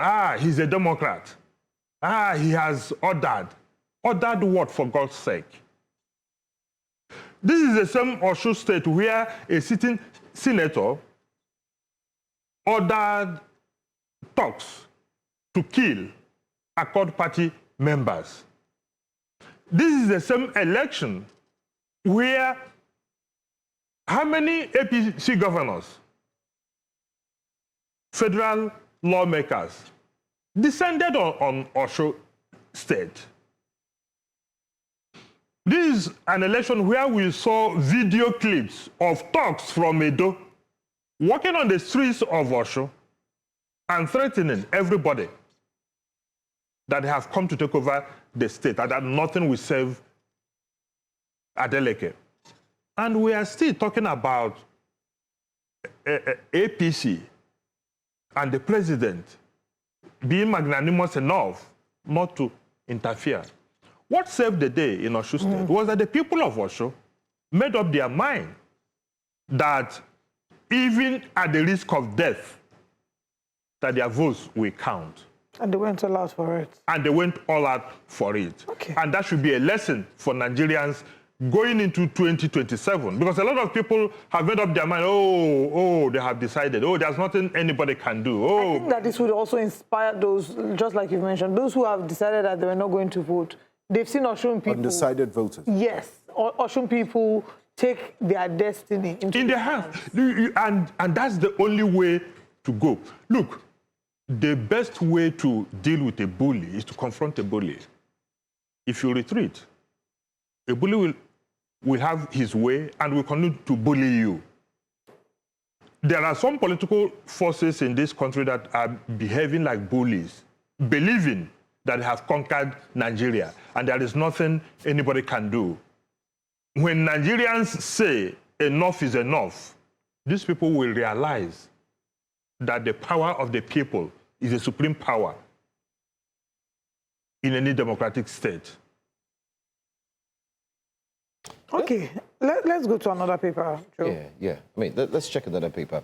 I wanted to get Mr. Kechukwu's, remarks on INEC, scorecard on INEC and the IGO police at this just concluded elections.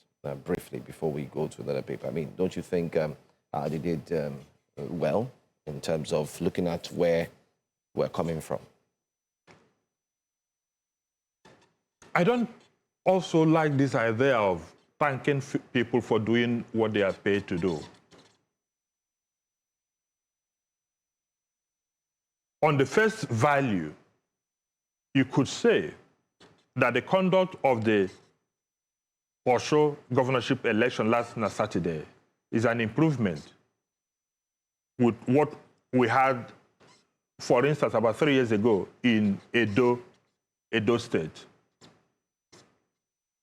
Where, till tomorrow, if you ask me, APC did not win that election in Edo State. Never. But that INEC, they said the beavers worked for about up to 80%. Is that the pass mark? Yes.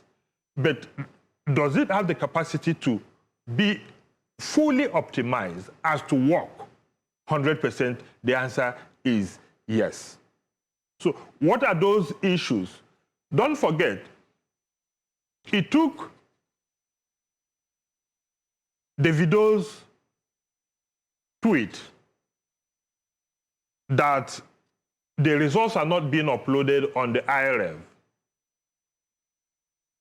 for that process to start. What was it that stalled the uploading of the results on the IRF? Of course, you saw the uploading of the results on the IRF improved the transparency because people could watch real time. I was monitoring it almost every few seconds. A new result is uploaded, and you could refresh to find out what is new.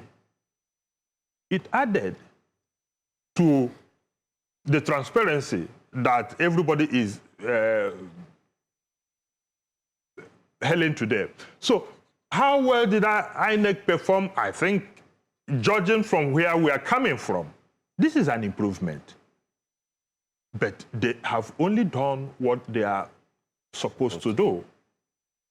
The police and all that, should we be clapping for them for doing what they are supposed to do? And like I said, one election, 30 police commissioners, one DIG, 50 police. It's not sustainable. Is it sustainable? When we go for the general election on February.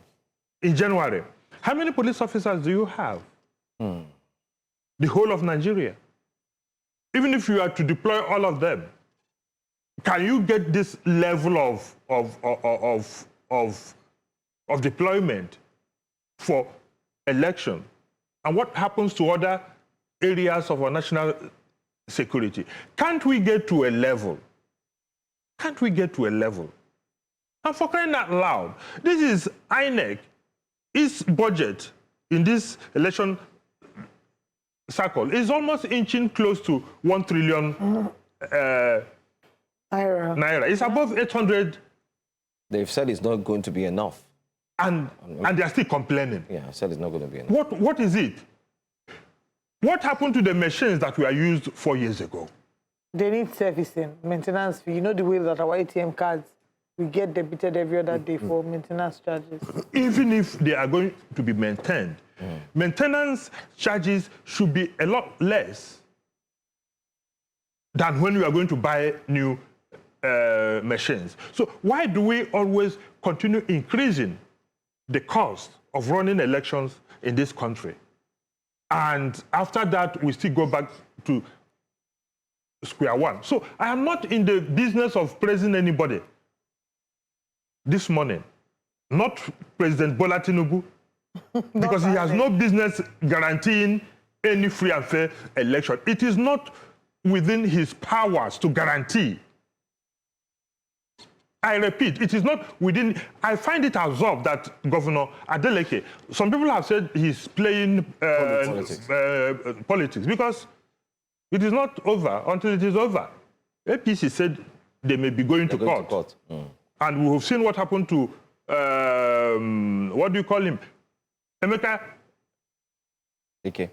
In 2020. Oh, okay. So it is not over until it is over. So he may be playing politics so as to calm these powerful forces down.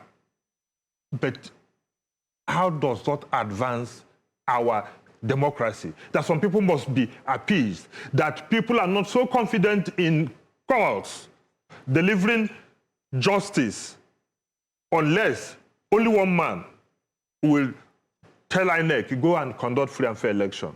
Only one man will tell the courts, go and deliver good judgment. Only one man will tell National Assembly, go and make this law. It's called marching order. What kind of democracy is this?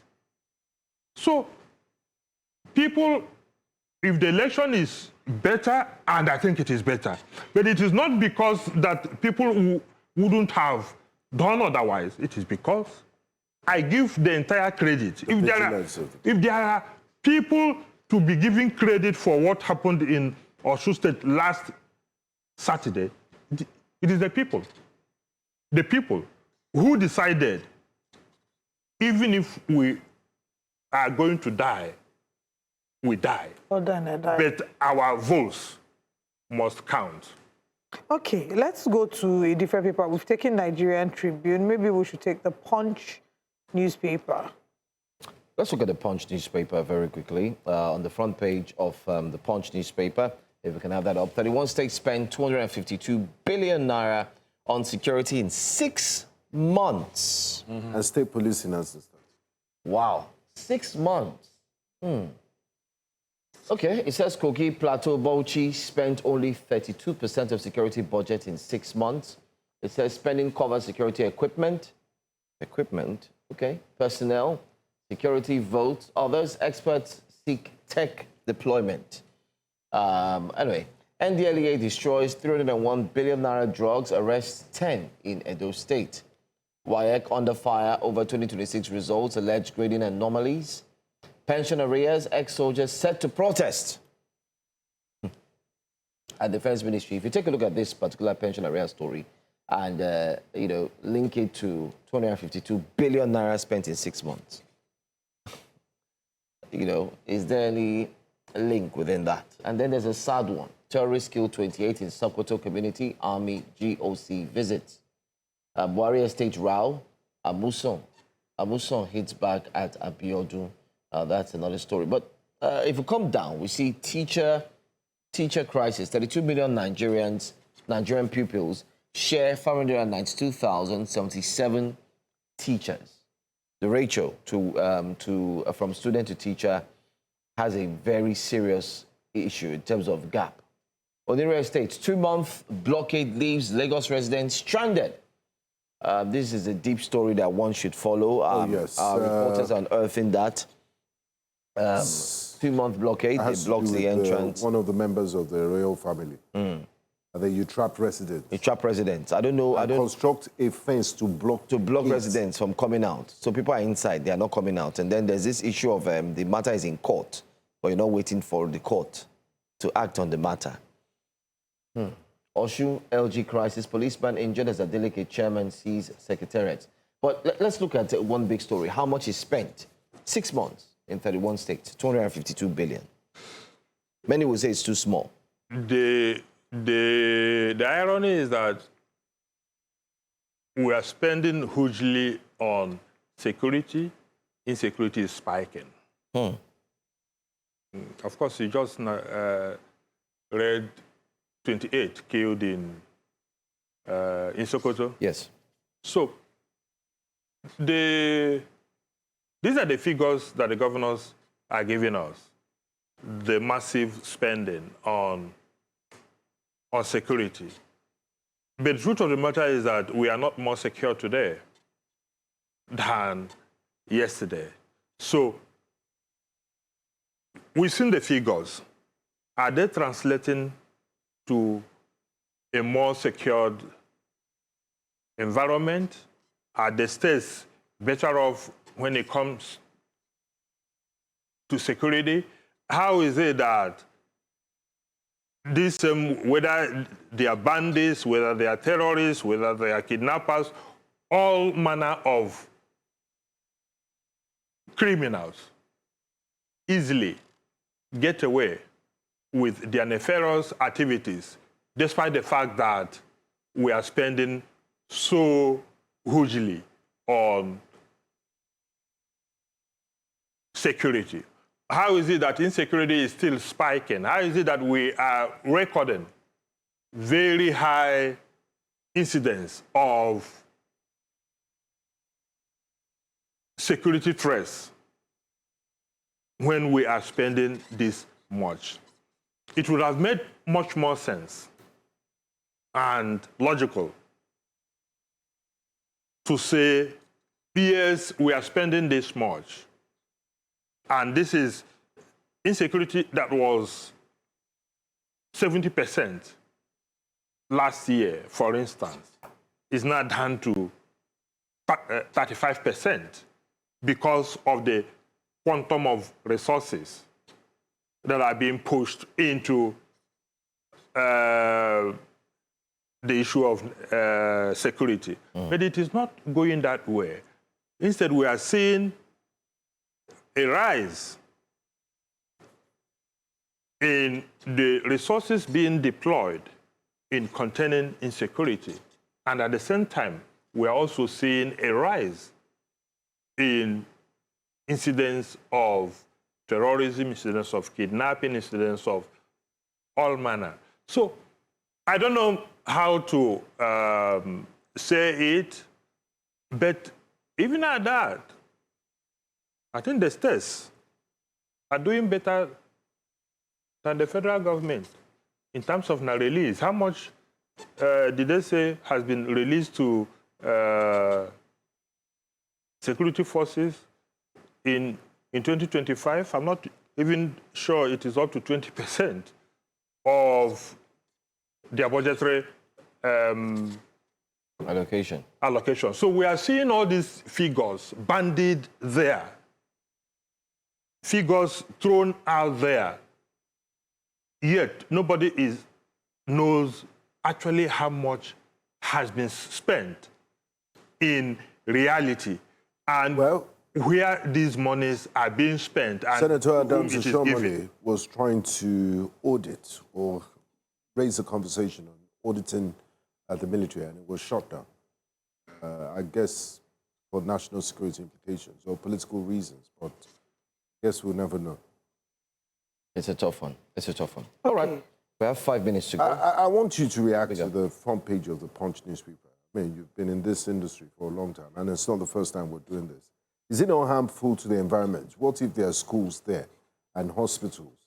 And I mean, Lagos State government frowns against, this is 2026. You shouldn't be burning things in the open like that. NDLEA's practice of burning illicit drugs and evidence that they've captured in public. Can we have the front page of the Punch newspaper? Doesn't it affect people who inhale? Yes, I mean, look at all the harmful substances that they seize, cannabis, cocaine, and you think that air is not going to You know that sometimes I wake up after afternoon nap, I'm feeling high.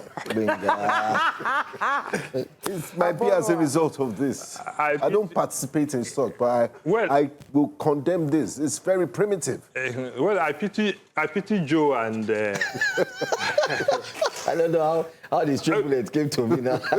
I pity Joe and Olive that live on the island.